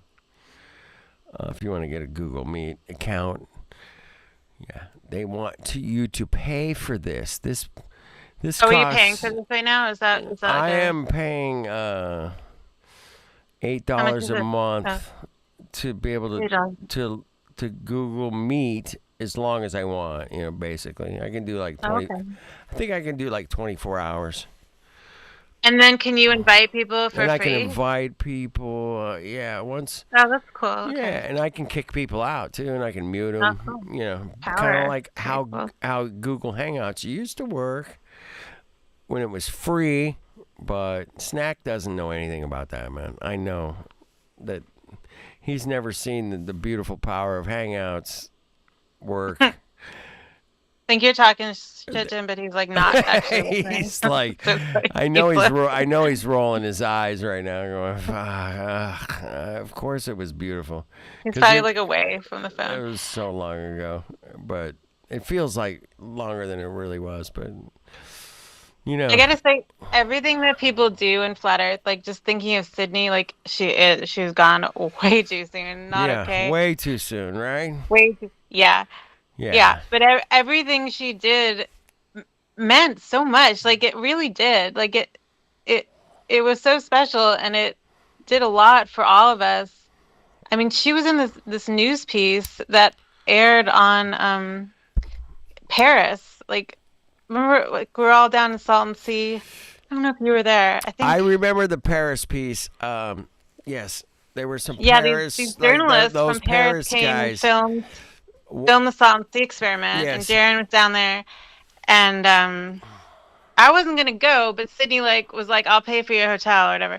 So I was down there, and it was really fun, and they couldn't make the experiment work like all day long. They made everybody get up at like 5 a.m. to do the experiment for the cameras for the Paris TV to prove the Earth is flat. Then it was like an error. It wasn't going to work until like sunset. So finally we got them to stay filming us all day long, and we finally got the successful experiment at like 5 at night, basically to see the flashes across the lake with the mirrors. Right. And Syndey, they had their camera on Syndey, and she's like, shit, like trying, like the experiment's not working, and then they translated it to like mirrored in French, in subtitles, and then finally it worked, and then the light was shining across the lake, and then she got all excited, and it was on camera, and so everybody in Paris and probably all over France got to see her, like amazing! What a killer story! Working. I'm tripping out, man. What a great story. It was beautiful. And then, Nathan... I'm so picturing it, man. I'm like, it was beautiful. And then Nathan was in it, and they had this great shot of Nathan, like, sitting on a bench, like, with the sun setting and talking about, doing these experiments. And then when they aired it, they actually did some terrible animation where they're like, the light is arcing over the lake, and that explains it or whatever. Shit. So, of course, they explained it away, but they showed the experiment. They showed the successful experiment, and they showed people being happy and celebrating and seeing it after a lot of struggle. So, like, the narrative proved we were right. They showed some animation for people who want to believe that, but they showed real footage of us in the successful experiment. That's cool. Hey, yeah. Let me ask you, man, what happened with that? I don't know if it was Swedish PBS kind of place. We were at Renee's house. Yeah. And they interviewed a bunch of us. Oh yeah, I remember that. And I think she was by herself. I don't think she had even a cameraman, right? Wait, was that the same group or was that a different group? That was a different group. It wasn't the French. She spoke English pretty good. Oh yeah. I remember coming up and like you guys were talking. It was like a Swedish. I thought you set that up, or they were out in Hollywood the day before Renee's house, I think. Yeah, you know what? There's so many things like that. To be honest, I gosh, my know they memory all is kind of fading blend now. together after a while, right? It's Yeah, like, oh I shit, was actually that? don't really remember who they were or what was going on with But there that. was But I remember she interviewed me, man. I was sitting on the yeah, beach and I was sitting on the sand and I was talking about the sun and the moon and the stars and how, level everything is. And anyway, but yeah, I was hitting perspective. I probably hit gas pressure at that point, but I was flowing. And I never yeah. saw I that. remember you were giving a really good interview. I remember that, and Yeah, I was it like, was oh, just Kenny's on. her. It Kenny's was her and I. She sat yeah, down with me. yeah, It wasn't like I went and had to go somewhere to get interviewed. It's the only yeah. time I've ever been interviewed that I let. You were giving a really good And interview. I I and I remember. gave a good interview. Yeah. Remember? I think Yes, I was. I I might specifically have been remember. live streaming it on my own. I don't know if it was my channel or Snacks or Ponchos or somebody. But I Maybe you was on have it it. somewhere. Somebody was live streaming it. I remember that. That's that's what I go Yeah, on. we had a lot of people coming around. But that was A I never lot of saw. journalists. I always wanted to see how that came out in Sweden or wherever the fuck she Oh, was yeah. from or I hope they Switzerland. put it together and aired it. I hope so too, man. But I don't know if they ever did. But that was one I was always curious about. Like, whatever happened to that TV producer chick? From Sweden. Sweden. Yeah, I don't know how to find her. Yeah, so I don't know. I thought you put that together, but I could. You I say guess, that, and it's like maybe I did, but I don't remember doing that. You put like, so much shit together, right? I mean, we I did. did, and I Fuck. just God, my memory is like I don't remember a lot of things lately. It's weird. It's the vaccine. You got the vaccine. I got 4 of them, so you know. But Super protected though.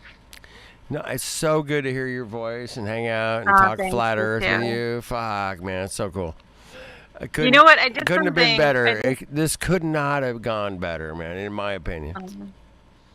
I did something kind of funny the other night, like a while back.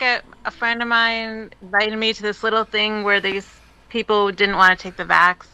Right. I saw you wrote about that in the back chatter so- kind of stuff. Yeah. You Um, went to like a meetup of truthers, but you were hesitant a little. You were like, It wasn't even like a truther thing. It was called like medical freedom. there you go. They Cool. called it medical freedom, and it was maybe like 60 people or something. It was pretty good showing. Mm-hmm. And like this guy who was kind of like a therapist ran it, so it was almost like group therapy for contemporary outsiders. Yeah. And like Contemporary everybody outsiders. I like that. I might. use everybody sat. Yeah, we did all these icebreakers, and then everybody sat in chairs. It's down in Venice. Everybody sat in chairs in like a big circle in this room.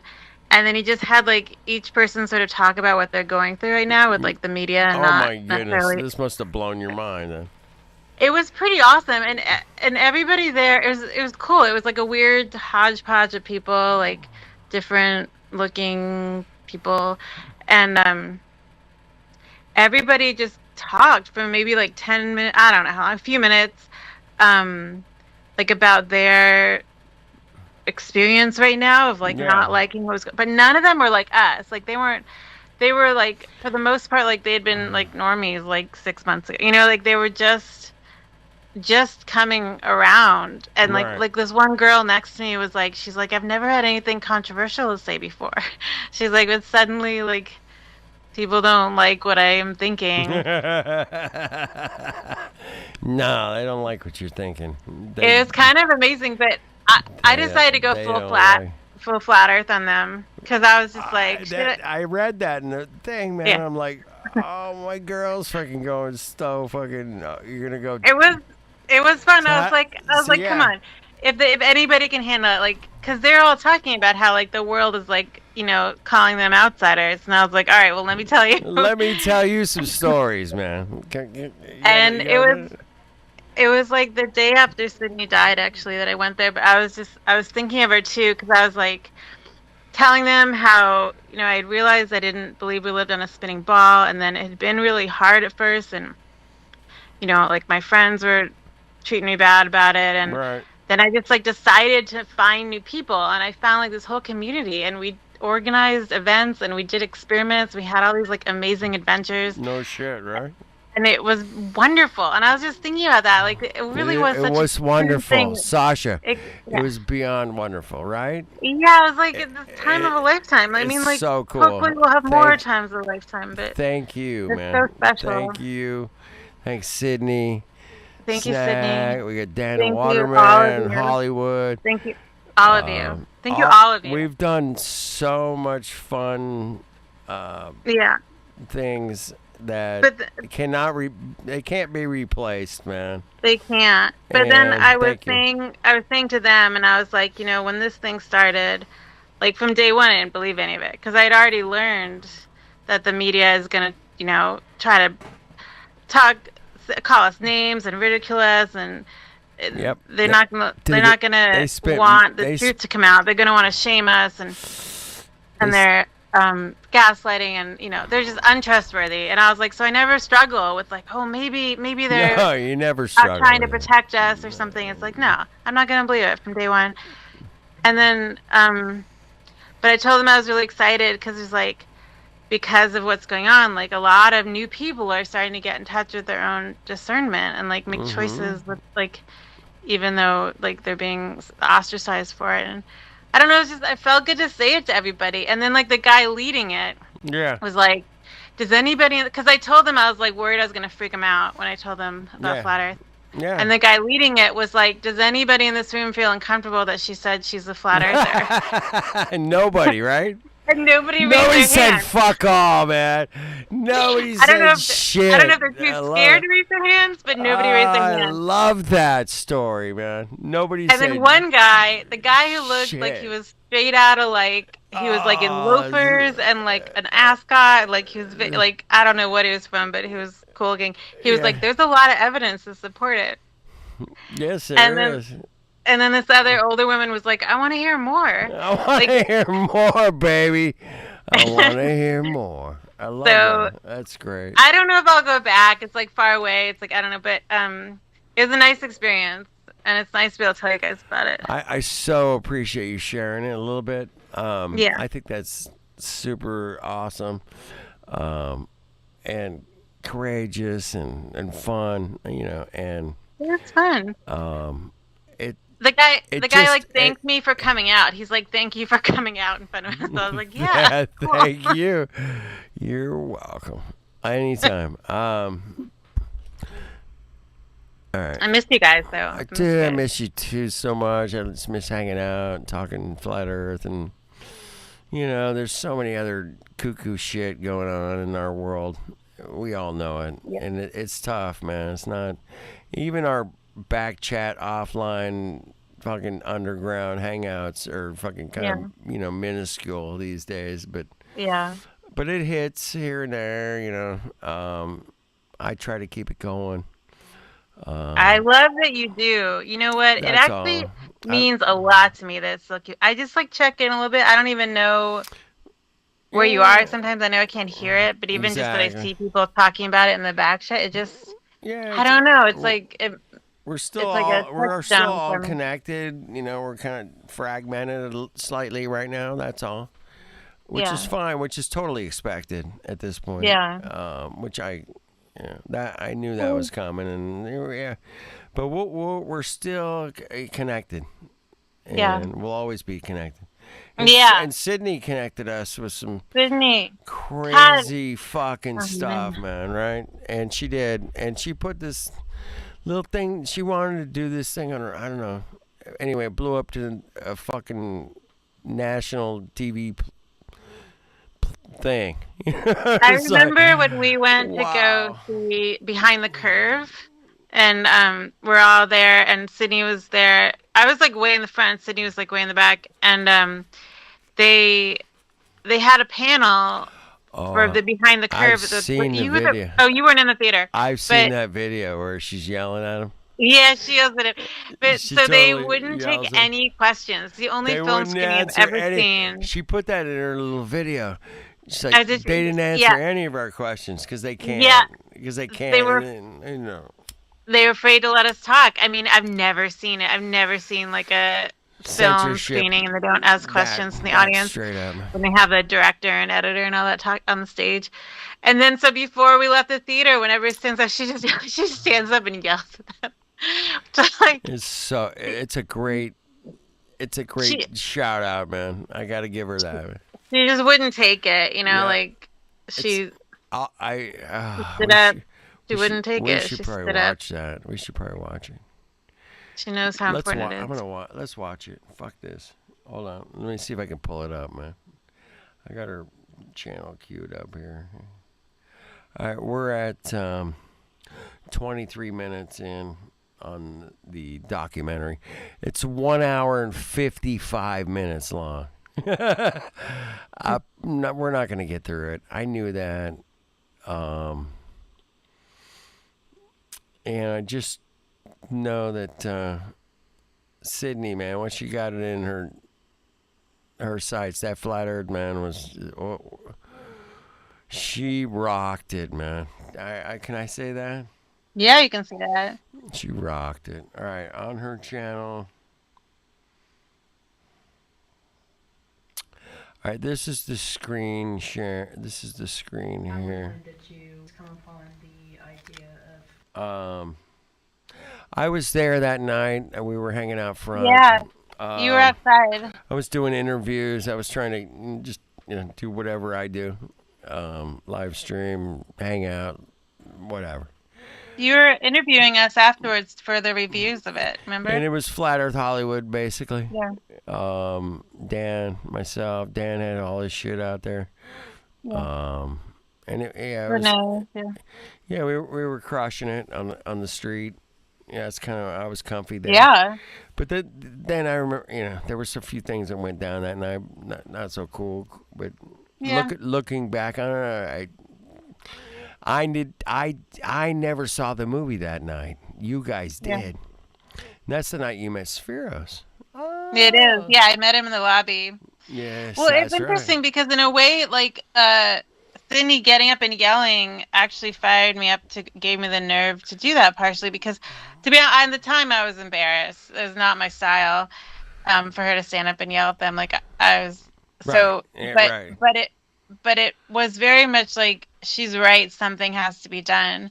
And so it kind of, like, on some level was part of my motivation to approach Spears when I saw him in the lobby. So Really? it's like teamwork. Oh my goodness, that's so incredibly serendipitous right there. Yeah, I was like, I'm Are going to you be like kidding me? extremely polite in contrast, but still, you know what? It takes a lot of time. It takes like a kaleidoscope of everybody doing it their way. That's it, and that I did the Hollywood thing. I thought that was fun. I did a little music thing. That's what I do for a living, some music school. But I'm not gonna, put together a fucking 2-hour documentary on the fucking Salton Sea bullshit. That's one thing I love so much about like flat Earth people is like we have such different. I don't mean like talent, yes, but even just style, like such different style of how we want to do things, and it's so fascinating. I learn from everybody, even when like I approve or disapprove. Like it helps me. It's like we're all part of this way of reacting to something that there's no reasonable way to react to it. It's like, and it's very meaningful that people do it so many different ways. So, Hori Sheet Show is in the chat. I don't know if that's really him. I don't know, man. I think that's actually Hori Sheet, but that's fake ukulele Dave. That's Manny. Yeah, I know, man. Manny trolls us. So many fucking trolling bitches. But no, if it's Hori Sheet, man. So I went to the Question Everything conference. Okay. And I questioned the Question Everything conference. What a fucking asshole I am. Shit. Why? I don't know. It's just, I didn't even think, man. There was no thinking involved, man. I just did this. There's something wrong about going to that conference? Well, no, man. I had talked to the guy that was running the conference before on a live stream with I think it was on with Karen with this Sun and Moon Family United. Yeah. And I interviewed the guy like weeks before, a month before the conference, man. And I was like, dude, man, you got to get me in, you know, bro. I'm not looking for a handout or anything, but, like, yeah, okay. And then it just never happened, man. The guy never got to me or nothing. So once he didn't get back to me, I was like, I felt a little dish. So Do you think maybe he was certain about giving you comp tickets, but then he questioned everything? God, how does that guy ever I don't know, follow through on Boy, anything? You're such an asshole, man. Fuck. You. In fact, you were invited to participate, and you stiffed us. That's what happened, Kenny. Get real. That's what happened. At the last minute. Stop the dude. conversation. That's what happened. It was at the last minute, dude. No, it wasn't at the last minute. You know fucking. exactly. It wasn't even. You and I talked about it for days. Don't go on this. I'm gonna mute. Anyway, we'll move on from that. All right. But Well, I questioned the Question Everything conference. Okay. I didn't. There was no intent to question it. It just the way things worked out. That's what ended up happening. It's okay to question.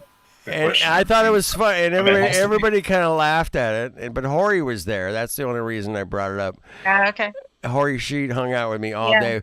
We were over at the park, right in the parking lot, basically, and drinking whiskey and smoking weed and having a good time, man, in the park that day. And it was the right way to spend that night. I thought it was fun, a couple people, Mark Sargent came over, Paul on the Plane came over. There was a few other people came over and talked about whatever they're doing in Flat Earth. And it was just, one of those Flat Earth things, man. It happens. And it was what it was, man. And Hori Sheet was there, but that was the only time I hung out with Hori Sheet. And I think Hori Sheet was down in Salton Sea when we did that, when the Paris journalists were there, I think. Maybe I'm wrong. I don't know. Yeah. There were multiple times, and they blur together for me, to be honest. But I remember he was down there one of the times, at least. But yeah, 2018 was fun. Had a lot of ups and downs and ins and outs, but it was a good year for Flat Earth. Yeah. And anyway, let's listen to Syndey yell at these cocks. Yeah. I want to hear this cocks. Multiple times. Do you want to hear the cocks, or do you just want to hear Syndey yelling at the I cocks? want to hear the whole piece, so we know what leads up to it. Okay, here we go. It's only 4 minutes. Here we go. Watch this. Can you guys see that? Yeah. All right, I'll turn it up. I'm gonna turn it way up. It's hard to hear. Stories about there's a flat earther in my family. There's one at work. Until that moment, I thought people. These are the movie cocks that made the movie. Into it and realized. These are the movie cocks that made the movie. Right? Yes. No one else had done it, so that was also very helpful. Oh yeah. Cocks, man. I'm calling them fucking cocks. Were there revelations for you? Yeah. The first person we talked to who was a flat earther was Mark. He was very, very open to talking to us. Very nice guy, very open. And I think one of the things that kind of surprised all of us was that it wasn't necessarily a religious angle, because you kind of maybe assume that it was a religious perspective, that Flat Earth was somehow related to that, but the truth is no. That was really interesting. But also just how open everybody was and how nice everybody was and happy to talk to us about it. I didn't expect Flat Earth to divide families and couples. Not that that always happens. In the end, some of the people that you talked to from the scientific community expressed the opinion that this might possibly be a dangerous thought process. Do you feel like you included that because you think that there's validity to it? Well, I think we wanted to really show that this Flat Earth is probably the most extreme example of a lot of different beliefs that maybe are off mainstream and kind of anti-science. So we wanted to really show that this was not a movie just necessarily about Flat Earth, but it applies to a lot of different things. I think we all agree that Flat Earth is symptomatic of the same things that some of the other like issues of science denialism, like anti-vaxxers, climate change denial. I think they're all sort of symptomatic of the same things. And like you said, flat is a more extreme example of that, but the same leaps in logic or lack thereof you have to make to get to one place. You have to make more extreme versions of those to get to flat Earth. So it becomes a good lens to look at those other, perhaps more common forms of science denialism. And sort of psychologically examining as well. This seems to be a particular age of conspiracy theories, with flat Earth maybe being the granddaddy conspiracy theory of everything. But you've heard my opinion.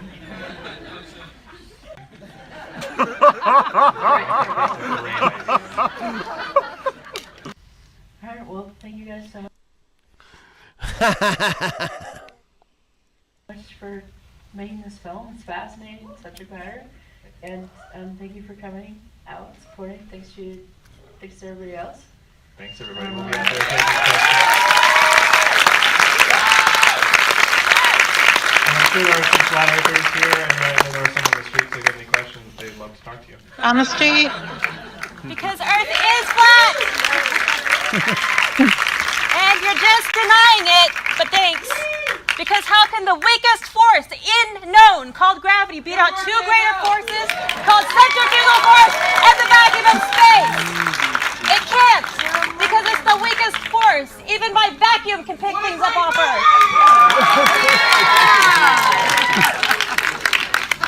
Yeah, baby. This was going to be my question that they denied me asking. How can you explain the lack of a 900-foot... I'm so glad you have this. This is like a memory in my mind, and now I just got to watch it. Yes, you were there. So, what was it like when you were there, by the way? Which part? When she was yelling, or the whole thing? Where were you? You were closer to the front? I was literally the last person seated in the theater, so I had the worst seat. I had to beg you to go, remember? I had to beg you to go. You did. Yeah, you know what? Dan made me... I gotta go back. Like, we have to go. We're flat earthers. It's a premiere. We have to be there. Right? Dan and me and Snack were all on podcasts. Right maybe Kenny was there also. I honestly don't remember, sorry. But we were all there, and we were talking maybe a week before the screening. And Dan was very aggressive that we had to go, and it was important, and we had to show our face. And I was like, I don't want to give it my attention. These guys are jerks. I don't have to give it my attention. And Dan was like, no, I really think... I don't remember how you convinced me, but you did convince me. You were like, no, it's important. And I was like, fine. And so I made a meetup. I wrote stuff and announced it, and then so a bunch of people showed up because of that. And it was Dan that made me do that. I wasn't gonna do it. And then I remember Snack singing afterwards. For some reason, I remember this. He sang, what is that? Do I have this? For some reason, it was so long ago. I don't have a good memory, but I remember Snack singing, and it was what is that song, that really offensive song where the guy has a crush on his student who's making a sculpture of a face and she's blind? Oh, Hello from Hello. Lionel Richie's Hello. Lionel Richie, Hello, and you sang it to me and Dan. Somehow it was you fit my and Dan's name in it, and you sang that after we got off and finished. Was that because I wasn't sure if you could hear me or? I don't know. I think honestly, it was you were celebrating the fact that we'd resolved the conflict, because we had committed. I was we had conflict. Dan was we have to do this, and I was I don't want to do it. And then I was okay, fine, we'll do it. And I think you just sang because that was how the mood struck you. And then I'm a pretty random person sometimes, I suppose. Yeah, it was good. You sang it well.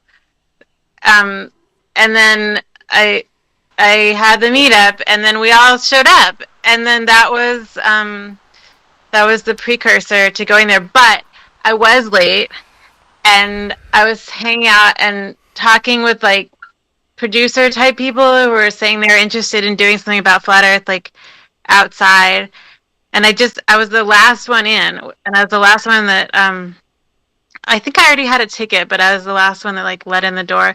And so I got the absolute worst seat. It was in the front, far to the right, the furthest front right corner. So I was basically under the movie.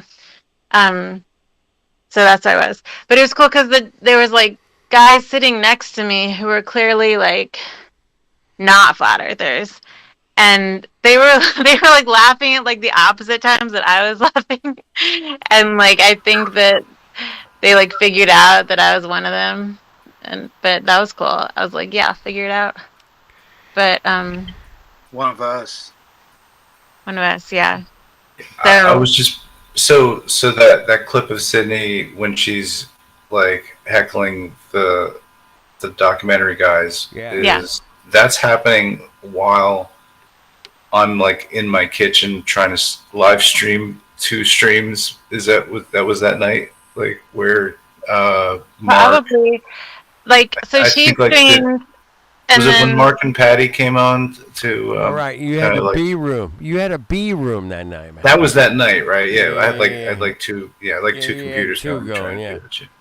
It was silly. I remember. That was the beginning of us filing out of the theater, and then a few minutes later, I saw Spiros in the lobby, and I approached him. And then after that, I ran out and told Kenny that I had met the scientist. And then you guys interviewed me on the video. Yes. And I called it a gentle hate, and you guys filmed me. And that was kind of like the first time I got on camera, actually, for Flat Earth. I think I got you on over at the fashion show. Oh, maybe. Yeah, I think I interviewed maybe you for a there. few minutes. Yeah, that. I think that was my first. You were one of my first interviews, by the way. And then we were trying to. We were interviewing the director for a few minutes. And then Renee gave him like the Vulcan neck pinch.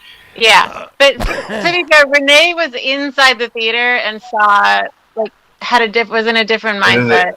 And the director was like, "I gotta go." Yeah, I'll tell you what. I mean, I gave Renee a lot of I gave Renee a lot of shit for that. Yeah. But I mean, here's the it wasn't the best move. That's here's where I come to my humility. I think if you know Renee, like I did not see the movie. Yeah, you didn't see the movie. I mean, If I'd have saw the movie, I like literally Rashomon. might have Nobody done the was on it, same yeah. fucking thing, because I was so pissed after I saw the movie. I was pissed when it happened initially, but then like thinking back on it, it's just like that was Renee. You know what I mean? Like something shit was gonna happen right there. Yeah. You know? Yeah. And I knew that for a fact, man. That I'm in the same book as Renee on that one. If I had seen the movie, but I didn't see the movie. So I mean, anger is like people have different reactions, but it was a cruel movie. You know, it was. Yeah. But in the end, it kind of helped us. I mean, I think it could have been a whole lot better, but I remember the Parisian journalists telling us that everybody in France loves that movie. Like everybody's seen it behind the curve. Really? And it everyone's seen it here too. Everyone's seen it here too. That's true. It has. I didn't think it would get any traction. But in France, they did some kind of survey, and like 20% of young people were questioning the shape of the world, like some like really high number. And it was from watching that documentary, probably. Yeah. Like in mainstream, there's nothing else. There is fucking nothing else. So what do you expect? You know, and really, it's amazing because it is true. Like, however badly the idea is introduced, it does click for some people, even when it's like so negative in the way it's packaged. I didn't see that coming. When I saw that documentary, I didn't think it was going anywhere, and I was mistaken. But yeah. I mean, it was such a hot topic at that time.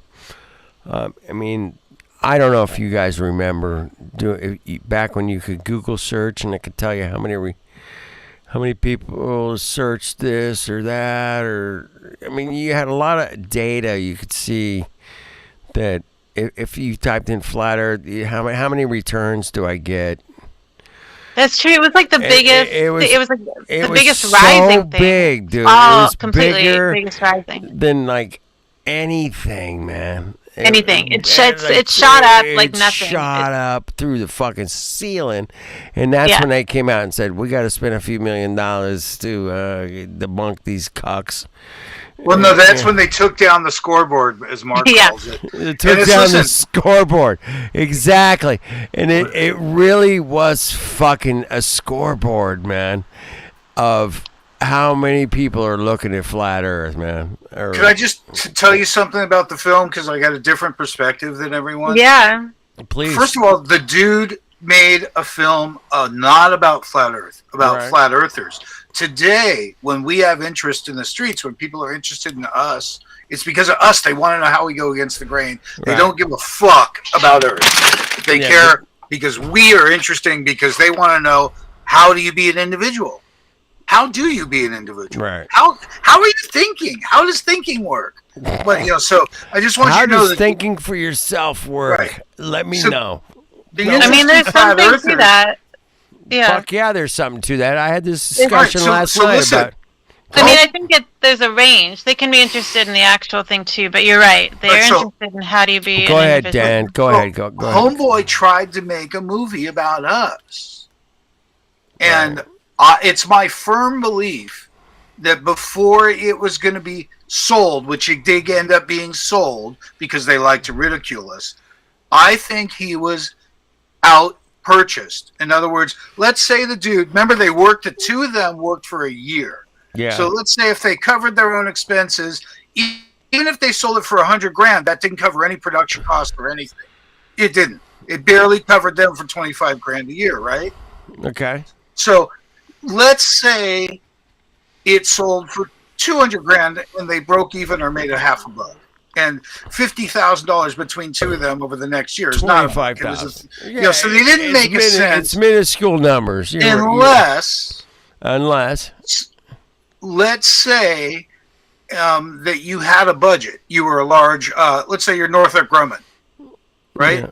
Yeah. You're someone that makes space technology, right? And it's in your best interest to fucking shit on us pretty good.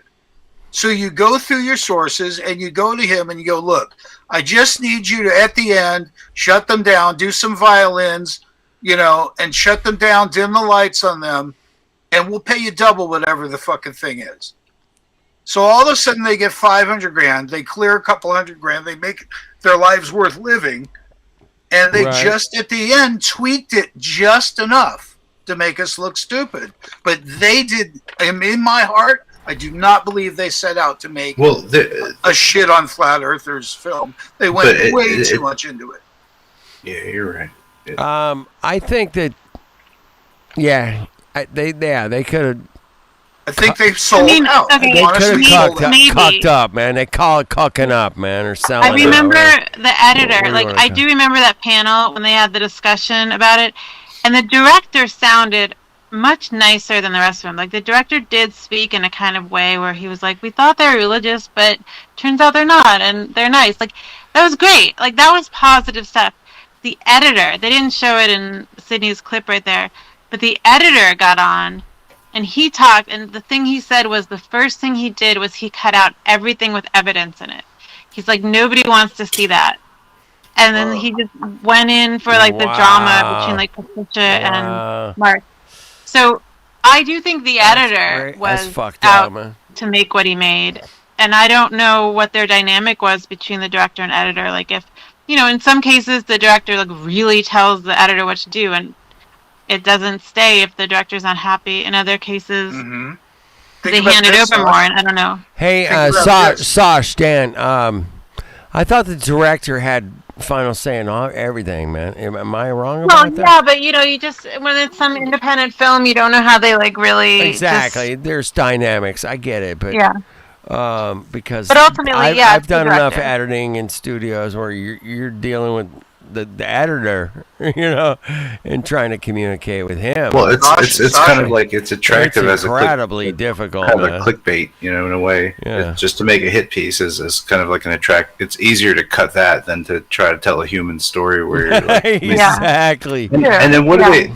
But most of the commentary is going to be about like the YouTube channel world, and the resurgence of it on YouTube. And I think it would have been nicer to focus it on that rather than to try to malign a whole like group of people that and just call them stupid or whatever. It didn't really do that. It was just the experiments at the end that made us look like we culminated in fruitless effort. Okay. Okay. So it looked, But there's so many hit pieces, Dan, on us, besides National Geographic, besides the movie, besides fucking Sunday morning CBS. Right now, I'm just trying to defend the poor fucker that made it. Sasha, think about this.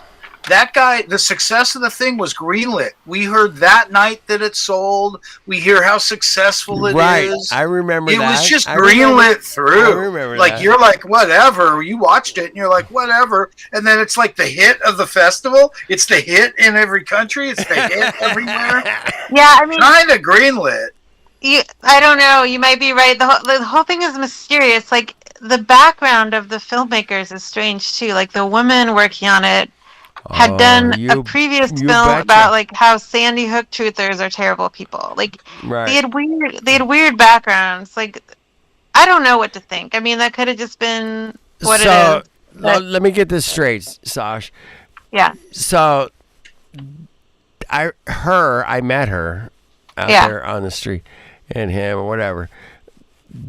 They had a hit piece on the Sandy Hookers. Is that what you're saying? Yeah, her background. She had made. I didn't see it. I don't know what it is, but she had made some kind of film, shit. like exposing the dangers of people who didn't believe in the Sandy Hook thing. Oh, fuck! That's insane, man. Yeah, it was just weird. Like it's a weird energy to come from that and then do something on Flat Earth. Like, so you start out red flag vilifying like, questioners. Oh, time out, man! Red flag. Red flag. But it's like.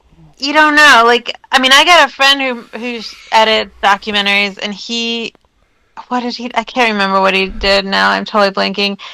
But he would have taken the same position. Like, he would have been, like, anti-truthers. Yeah. But he doesn't know. He's like he's just an innocent in the system and a good editor, like, he just doesn't know.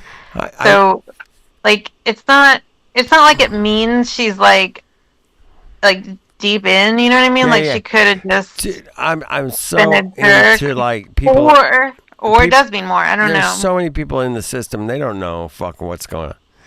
Yeah. I'm down with that 100%, but it is weird. Like, if you looked into Sandy Hook, you would find that there's that it's like a maze of inconsistencies. Robbie Parker, man, are you kidding me? Yeah. That one alone, man. If anybody's laughing after losing a kid, man, you're a fucking cock.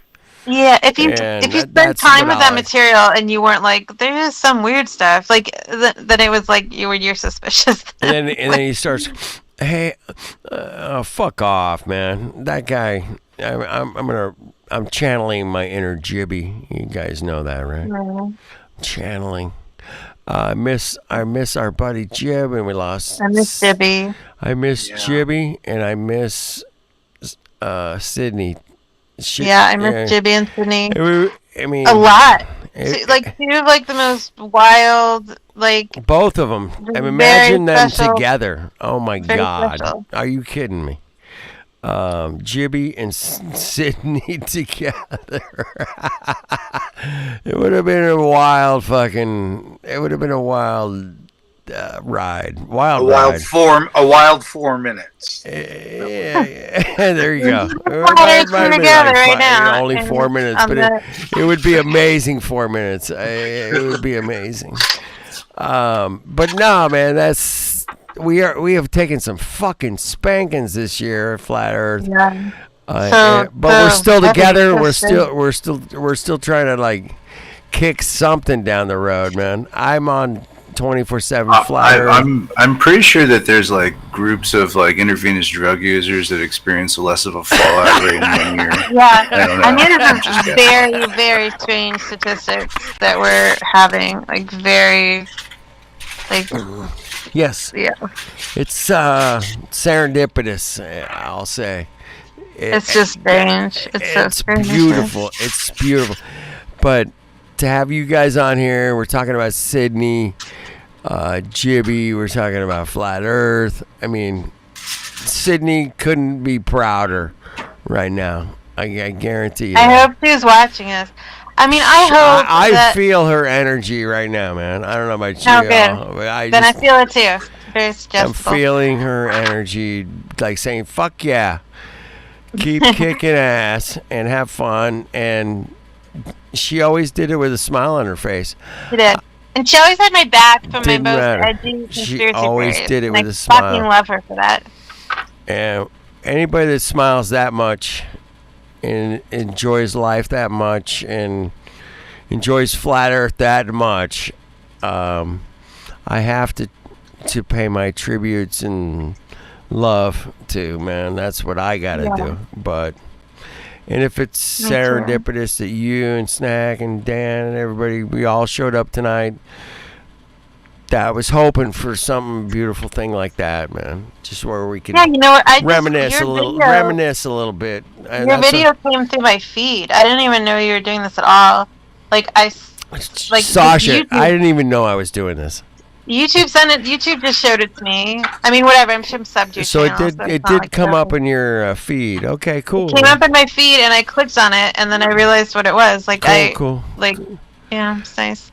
Oh, I'm gonna shout out some people in the Chitty chat. In the Chitties chat. What's up, Zero? Tominoid. What's up? Dan the Waterman's out there. That's good. Holding it down, Dan. Thanks. He's dropping. Aries just hanging out. All right. Some real life precautions. Thank you guys for tripping. I'm just paying a little respect to Syndey, man. And I mean, somebody I hugged, I felt energy from. Connected, flat Earth. We got somebody wanting to join us here, man. Hold on 1 second. Hold on there. Where the hell is that? Holding on. Where is that window? Oh my God. I've lost it. The window. I'm so glad for this technology change that I can get on tonight. It's such a great technology boost in my world. Oh shit. I just clicked the wrong thing. Did I lose you guys? Fuck. I think I lost you. Alright, hold on everybody in YouTube world. I fucked up. Hold on. I do that. It's just been one of those days. I fucked up. Man. Hold on. I'll get everybody back here. I promise.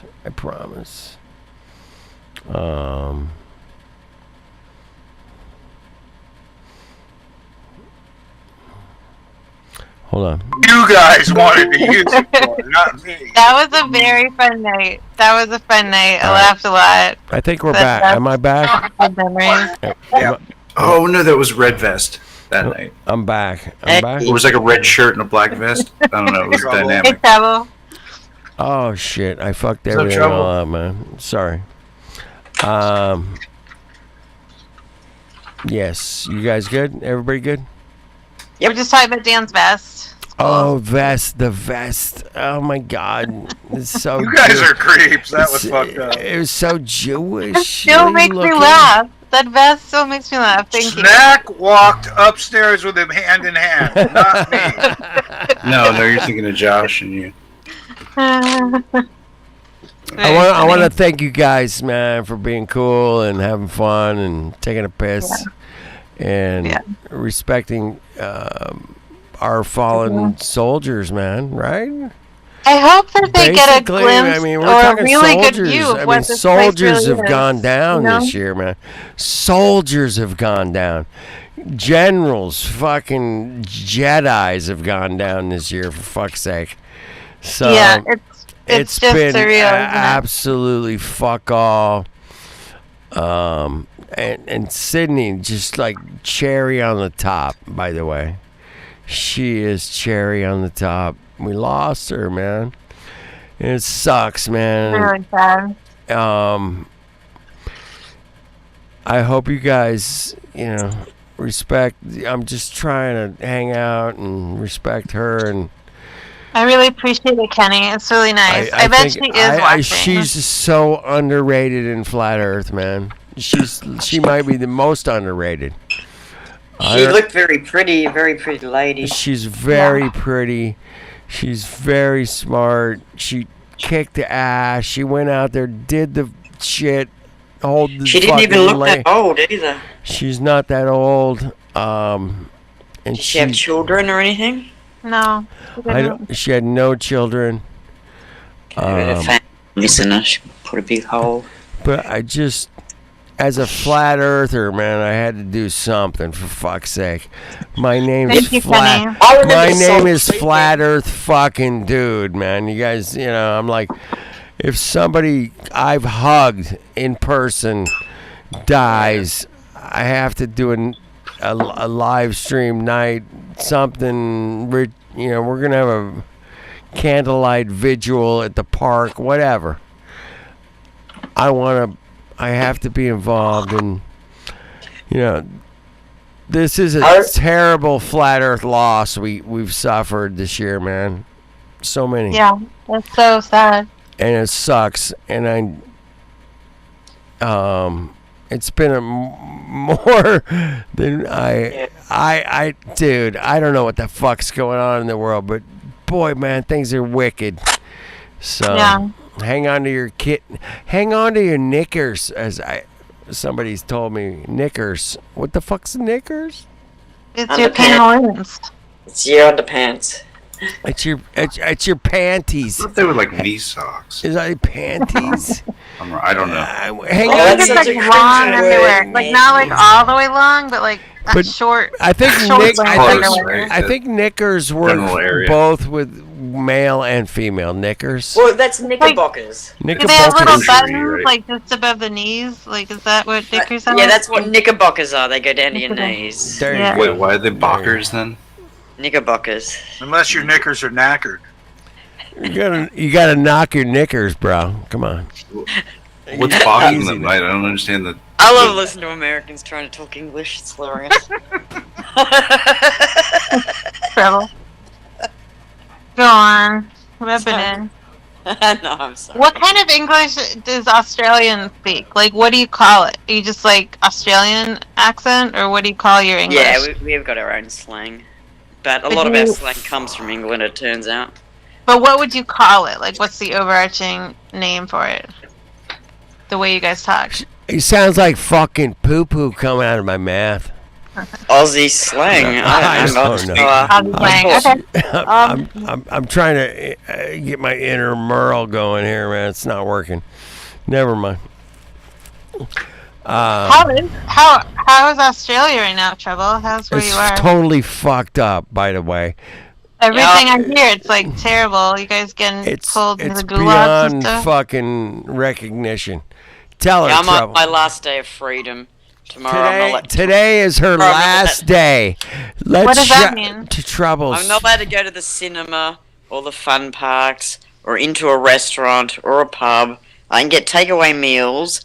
And I can go to the hospital if I'm sick, but I'm not allowed to visit anyone. I think I can still get food at the shopping centre, but I'm not sure if I'm actually allowed in the shopping centre to get the foods. So maybe I'm allowed to get that, but not allowed to walk around the shops. I haven't worked. I don't know, really. Can you get gay married still, or no? Yes. Not that you can see people. Not in the mall. Not in the mall. I was just we are wondering. progressive here in Australia. Thank you. And that starts tomorrow specifically? Yes, in Queensland, in my state, yes. Wow. So did you have more freedom for a while? Yes, I've been able to go everywhere. And why? And then is there a time frame, or is it just indefinite now? You had to be double vaccinated.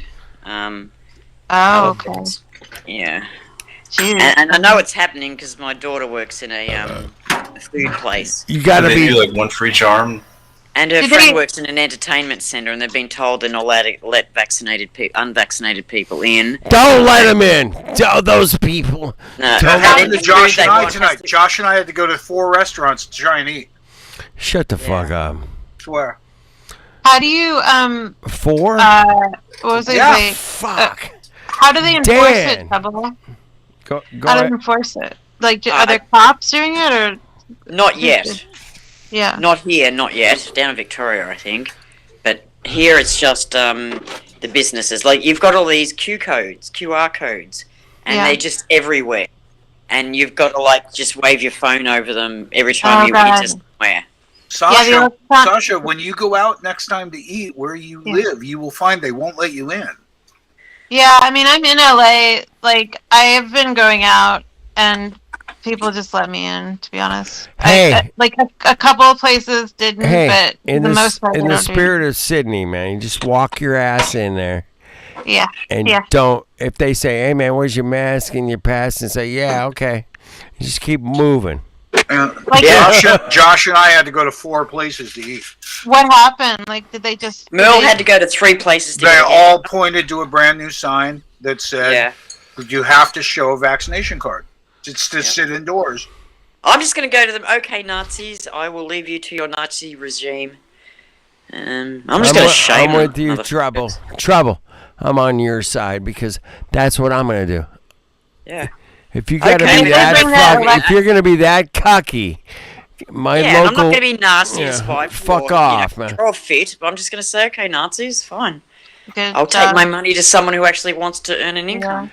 Well, if they do an electronic thing to LA, then there'll be an underground fuck off. And now it's up to the refund stage. That's now what it's gonna be, man. I want refunds for all the things I can't enter. I want refund to the fun park.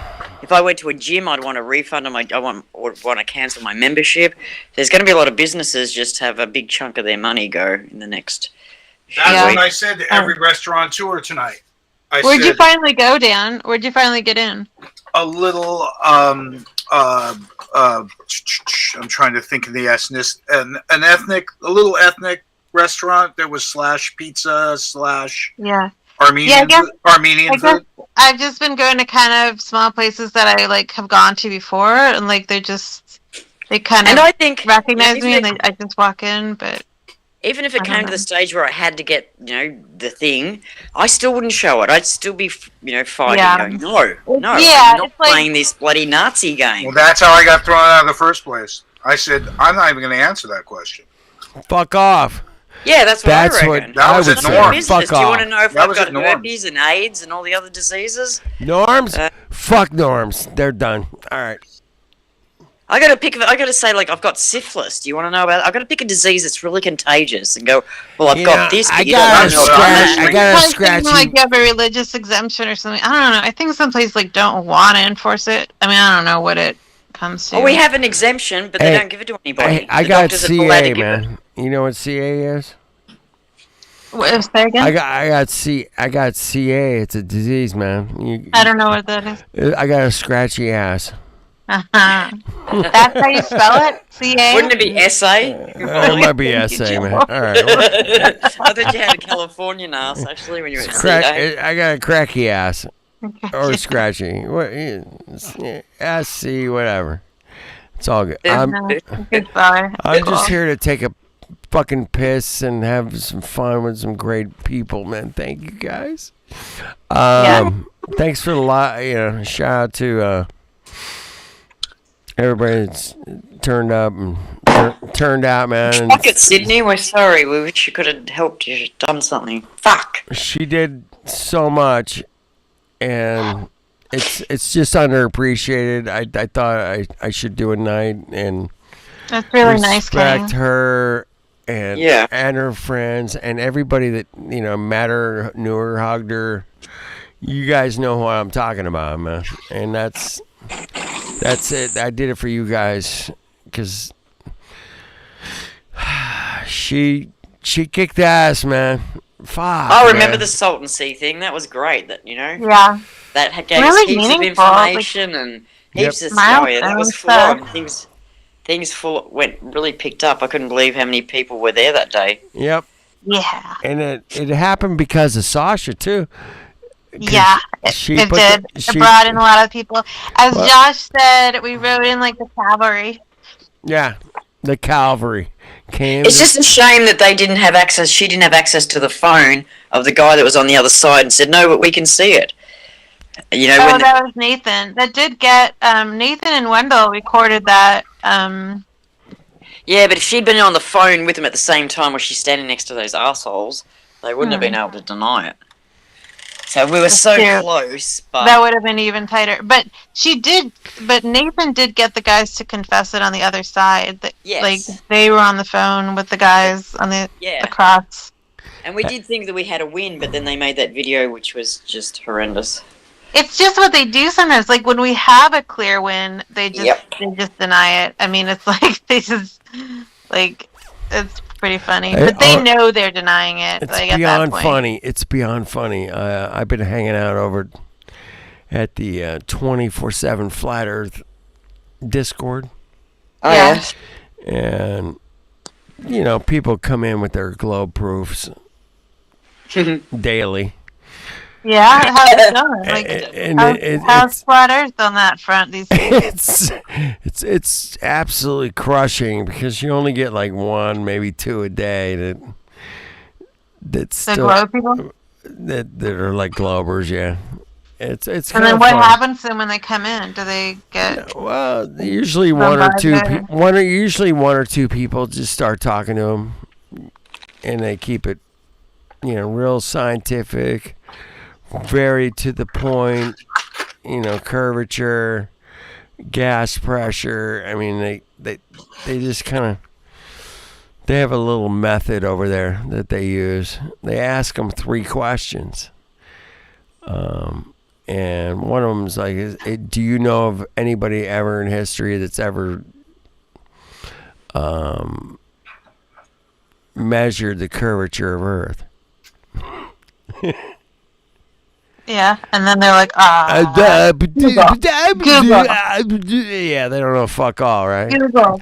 But if they answer like, you know, no, I don't, you know, okay, cool, man, right on. Let's move on. Have you ever known anybody that's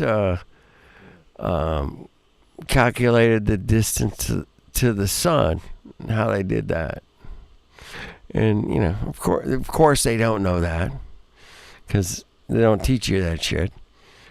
And then they ask them if there's any container in the world that holds gas without the container. Basically, that's what they're asking them. So they ask them these 3 questions. And any way of creating gas pressure. If there's any way in possible world that we live in that you could create gas pressure without a container, let me know, because we're gonna win the fucking Nobel Prize, man. Come on. But space is the container. But space is but the vacuum is the container next to the high pressure. It's amazing. How you can have high pressure next to low pressure? Tell me more. Can't. That's what Syndey was chatting about. Well, if let me explain, dude. It's the sinusoidal marsal veins on the hydrocoptic lunar wane shaft. I'm gonna pull my best jibby here and tell you to fuck off. This happens. Okay, there you go. I'm gonna pull my best jib and tell you to fuck off. Okay.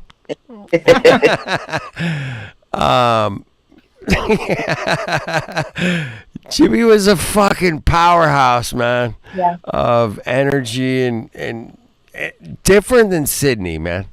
Very different. I don't even feel like they exist on the same plane, to be honest. No, but if they were together, I tell you, if they were together, it would equal out. I really do.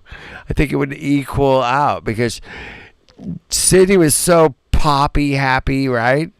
And Jimmy was such a fucking downer, man. It was like the darkest and the lightest. I think they would have equaled out, and it would have been amazing, man. It would have fucking been amazing if I could get Syndey and Jimmy together. And then everything would be storms and chaos, but it still would have been exciting. It would have been so good, man. I wish. My last day of freedom, we went and saw the latest Spider-Man movie. Guess what? Oh, yeah, how was it?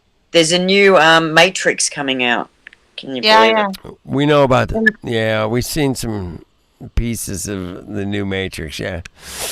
Have you? I didn't even know it was. I saw a clip from, what's that guy, Quantum of Conscious, doing a little clip from a preview of the Matrix movie, and he was showing. They have a clip of a guy falling, like as if he's like the falling man. You know how they had like a 9/11, like the guy with like the leg when. Yes. So they have a thing that like mimics that falling man in the Matrix, like some guy falling off a building onto the car in the preview. So whatever that means, we can discuss it at length. But It's iconic, so they're stealing an icon. Yeah, just yes.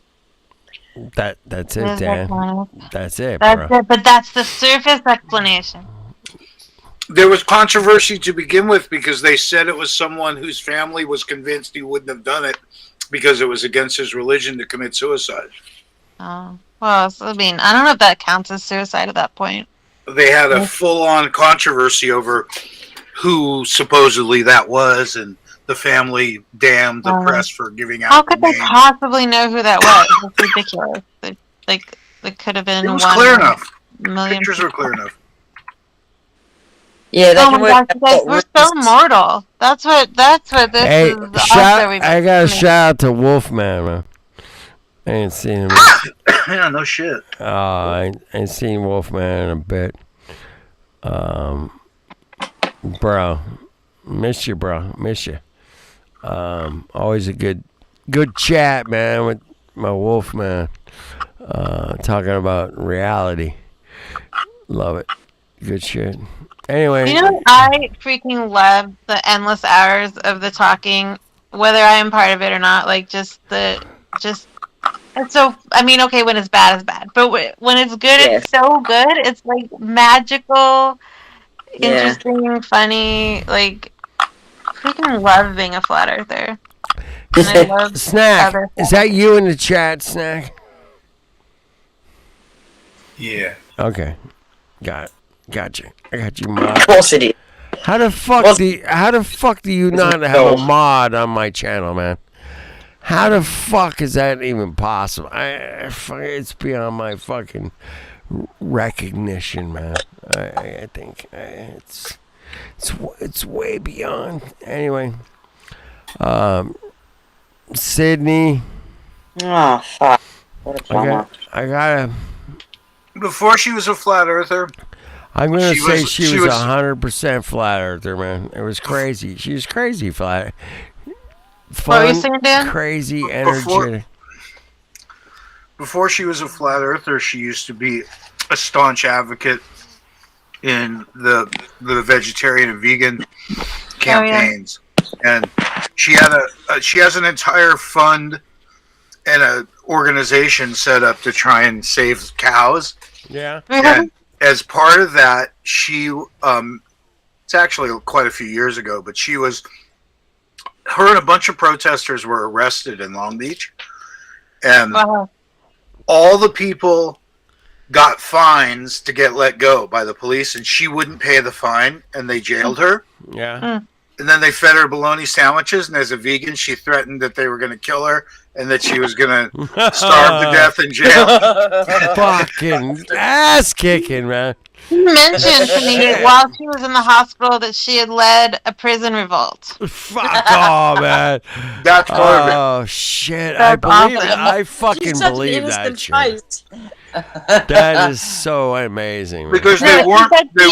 She told me she accidentally led a prison revolt. That was because they weren't supplying a proper diet, and she proved it. Like, and they made her serve out her time at home on a bracelet because they couldn't house her because she was making everyone insane. Wow. Freaking awesome. And besides, she's delusional.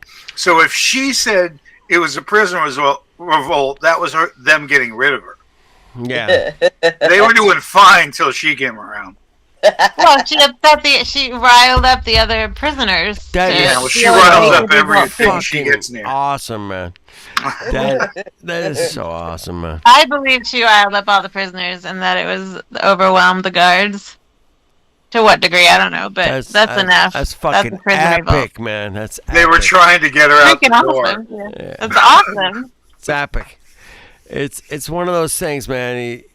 That definitely can go in a chapter Over in a shit book, food. man. I mean, yeah, not over nothing. And Yeah, they were feeding her bologna, and she just got arrested for being a vegan. I mean, that's fair. She was in the right for that. Sure. I made up Absolutely. the bologna sandwich part. I'm not sure what You did. what they really That said. really, that really like seals the whole Come on, circle. Dan. tell me you didn't grow up on a bologna fucking sandwich. Come on. Tell me you didn't. That really made the story work. Yes, it's absolutely essential to the You story. take that out, it doesn't make any sense. If you take it out, man, yeah, the whole. There's no bologna sandwich. I had T-shirts made up. What the fuck? What's bologna? What's Bologna's bologna? real. Oh like shit! meat, it's like mystery Trouble doesn't meat, even know like- what bologna Like is. Oh my god! spaghetti? Really cheap This lunch is meat. so bad. This is so fucking bad. Gross lunch meat. Oh my goodness! Do you even bologna? No, It's we like- don't have bologna here. It's like a hot dog smashed down to a flat Earth. Okay. Bologna is a word we would use. We would use Right? like that word. Isn't It's that Like ridiculous. meat that's so processed, you don't even know what kind of meat it started out as. Like that's a load of bologna. Like that's a load of Yeah. bullshit. Yeah, it's also that meaning. but it is a Bologna meat. also It's means the same thing. you're full of shit. Yeah. In other words, like the meat itself is nothing. Isn't It's like that what nonsense. that? Hey, you're full of You mean it's not made baloney. from buffaloes? You're full of shit. You're full of baloney. What's the difference, man? Yeah, there's no difference. Bad meat that's not really anything. Oh, I ate that shit as a kid. I ate that shit. Yeah. I was horrible. Also, Sydney had money because she's so one of the reasons she had money is because she sued the shit out of Facebook for some story I don't actually know, and I'm pretty sure they settled out of court. Wow. And she ended up having. God, dude, this is such a Shit, drop. these videos. Wow. Holy shit, man! Keep going. Tell me. Not only that, the red carpet stuff and everything that you talk about. Yeah.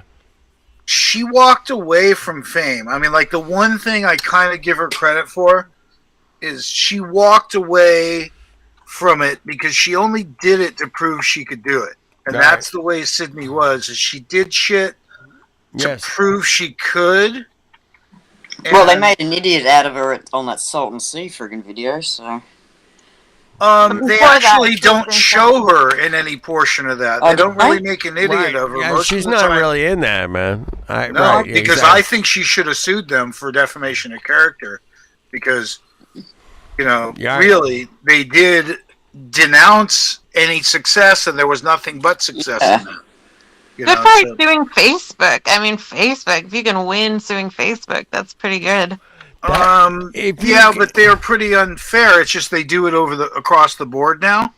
Yeah. And I think And back then it was. they might have paid her to go away, so she doesn't make a bigger Oh, stink. that's winning. That's To make a winning, bigger so. stink about what's now regularly done. Yeah. But Still, they had that's still singled winning. her out at one point. Also, I mean, if I tell you the things that she worked for, I mean, the endless list of things that she's done. I mean, she's written a book. She's written a film. She is an advocate for sex workers because she's convinced that they don't get a fair share, like strippers and hookers and stuff, and escorts. Yep. Yeah, I saw that. You don't. Yeah, she's interviewed a lot of people through her radio show. Oh. Oh, she had a radio. She had a radio show, yeah. She was a bit of a shaker. I don't know if it was like internet radio or radio. I'm not sure, but it was like Joe Rogan style kind of interviewing. Studio, hanging out, microphones, the whole bit, man. Yeah, she's pro. She's definitely a pro, man. But she came to Flat Earth, man, and she kicked ass, man. And you can't fucking take that away from anybody, man. No. She actually went out and kicked the fucking Flat Earth ass. And I think I just want to, acknowledge that, Yeah. That's So awesome. Yep. And I want to thank Sydney for doing what she did right, wrong, not as pro as it could be, whatever. Fuck off. That's not the point. The point is she did some fucking kick-ass shit, man. Well, can I just say that why and how she did kick-ass shit is because she didn't give a fuck that whether she could or couldn't. Right. And she put her mind. She put her mind to something, and I want you all to know, that's a testament to the power of will. Yeah. Because she created Syndey Silver. Syndey Silver is a character. Right. She created it, and she lived it, and she wasn't going to let anyone tell her about the person that was in her heart. She was just going to Syndey Silver this shit straight up. Yeah. And so there's the sheer will, of anyone in their sport or their field, but anyone pursuing their passion has a little extra going for them. And, power to anyone that's living in within their own free will still. That's so beautiful, Dan. Thank you for saying that. It's like that really is like something so true and powerful about her, and it's like I really value seeing her do that, and like letting that into my life too, because I get scared and I hold back a lot, and she's like the opposite. Yeah. And it was like really good for me to have her in my life. And really good for me to to see her in Flat Earth. Well, yeah. The reason why she can do that mostly is because she doesn't have any empathy. So she doesn't take into consideration the other side. She just goes in the way she wants anyway. And most people are very reserved. They go, oh, what if they misunderstand what I'm saying? Or, what if they don't like what I said? Or what if they don't agree? None of that shit ever crosses her mind. Dude, that's, I mean, okay, I'm going to correlate this to the powers that are controlling the COVID-19 narrative. I mean, fuck, I gotta put this, I can't even put it in words, man. But that's a psychosis, right? We're talking about. I am. I don't want to dwell on it. I just want to say that I want to acknowledge it, man. I don't want to I can't just pass over psychosis, bro, because that's so much of what we deal with in this world right now, man. It's beyond belief, man. Psychosis is fucking. It's rampant, dude. It's beyond. But humans are powerful when they want something, and they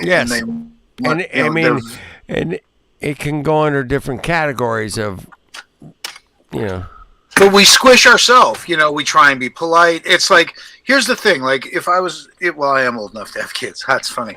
If I had kids, I would always tell them right now, or in the past, I would have always said, hey, whatever the situation is, trust your gut. Just trust your heart.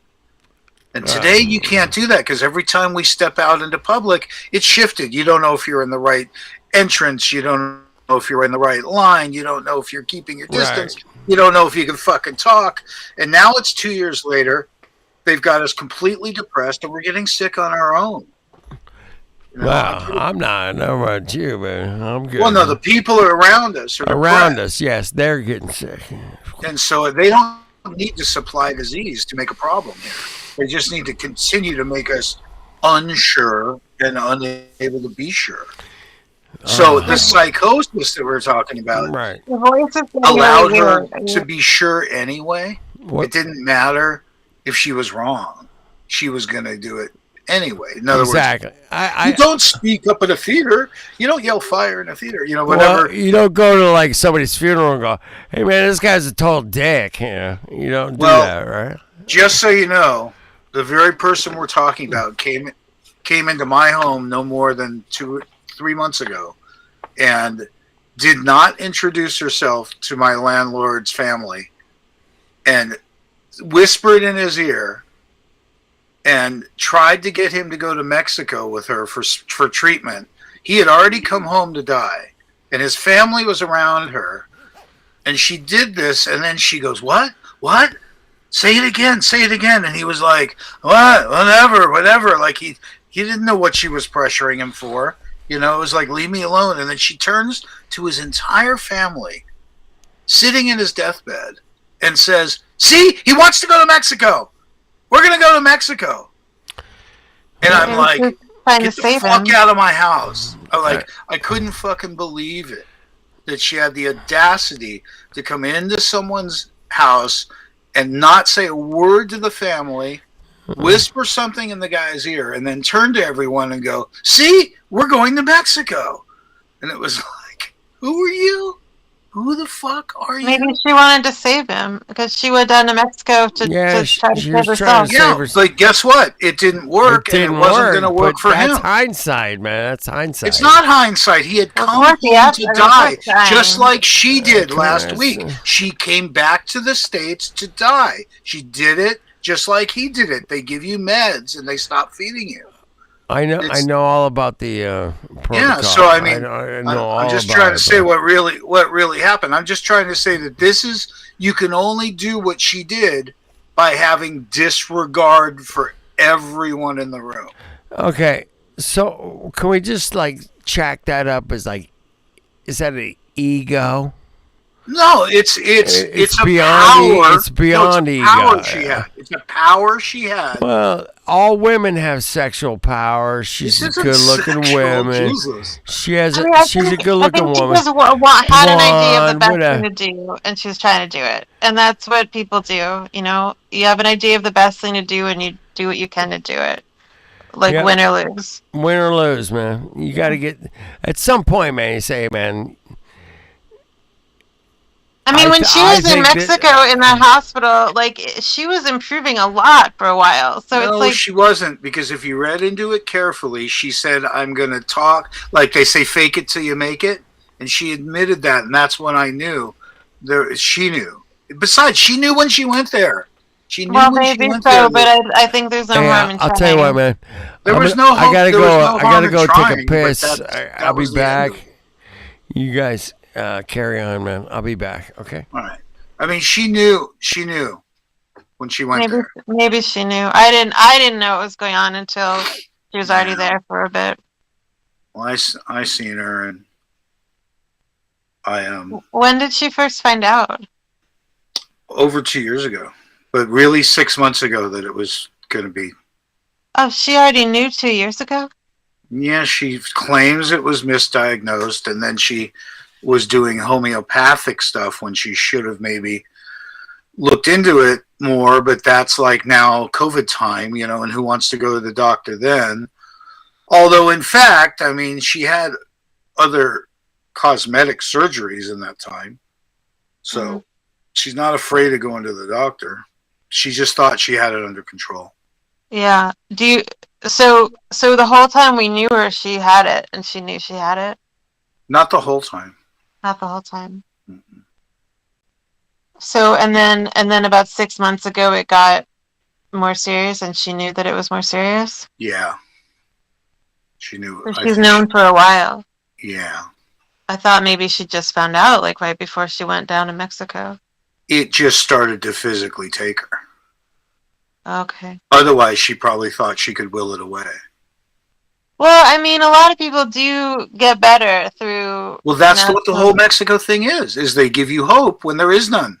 And some people make it happen because they have hope. And they're strong-willed, and she's a good candidate for that. Except there's another side of her that didn't really have this fervor for life. She really wanted to die. She talked about it.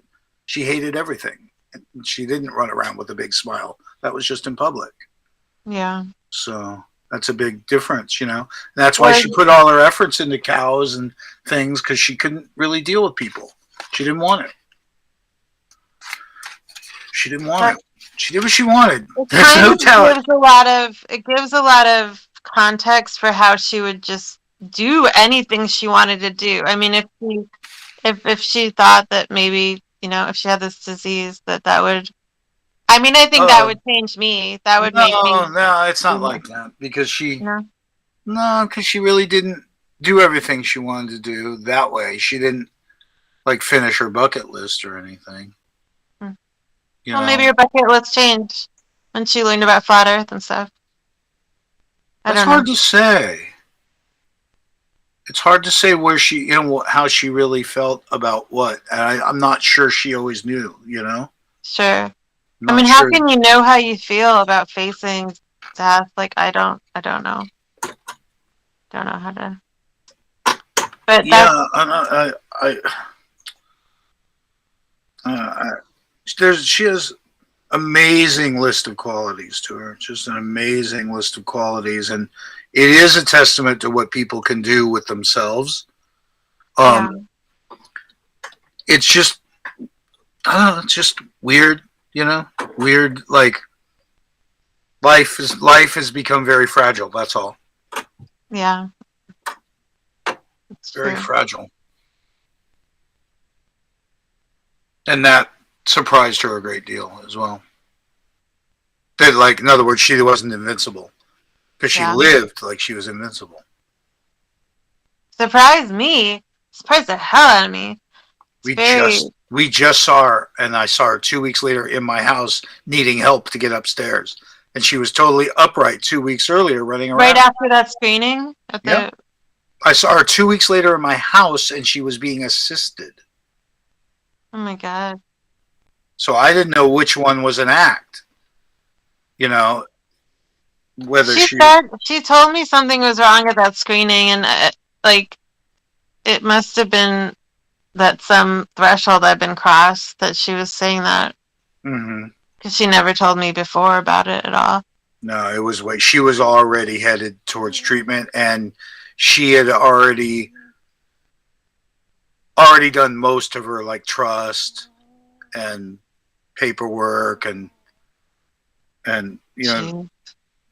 she like made USB drives for different people full of information. Oh my God. And tried to secure what portions of her legacy she can through her little Save the Cows organization, whatever the hell it's called, I forget, but it's like chickens and cows. And she has these ideas about sustainable farming that isn't far-fetched, and it isn't a cost thing. Like, it wasn't expensive either. So she was trying to get people to adopt it, but she was dealing with unions and stuff here, so she tried to work in other countries where they'd listen. So it was a world stage for her. Hey, I'm back. Hey, Flat Earth, man. She tried to kick it in the ass, man. Woo! All right, you guys have been great, man. I gotta go to bed. Yeah, I'm gonna check out too. It's been really nice talking to all of you. Thank you guys for remembering and talking about Sydney, man. I love you, Sydney. Cheers. All right, you guys. Thank you, guys. Okay. All right. Good Bye. night. Good night, Trouble. Or as you might say, good day.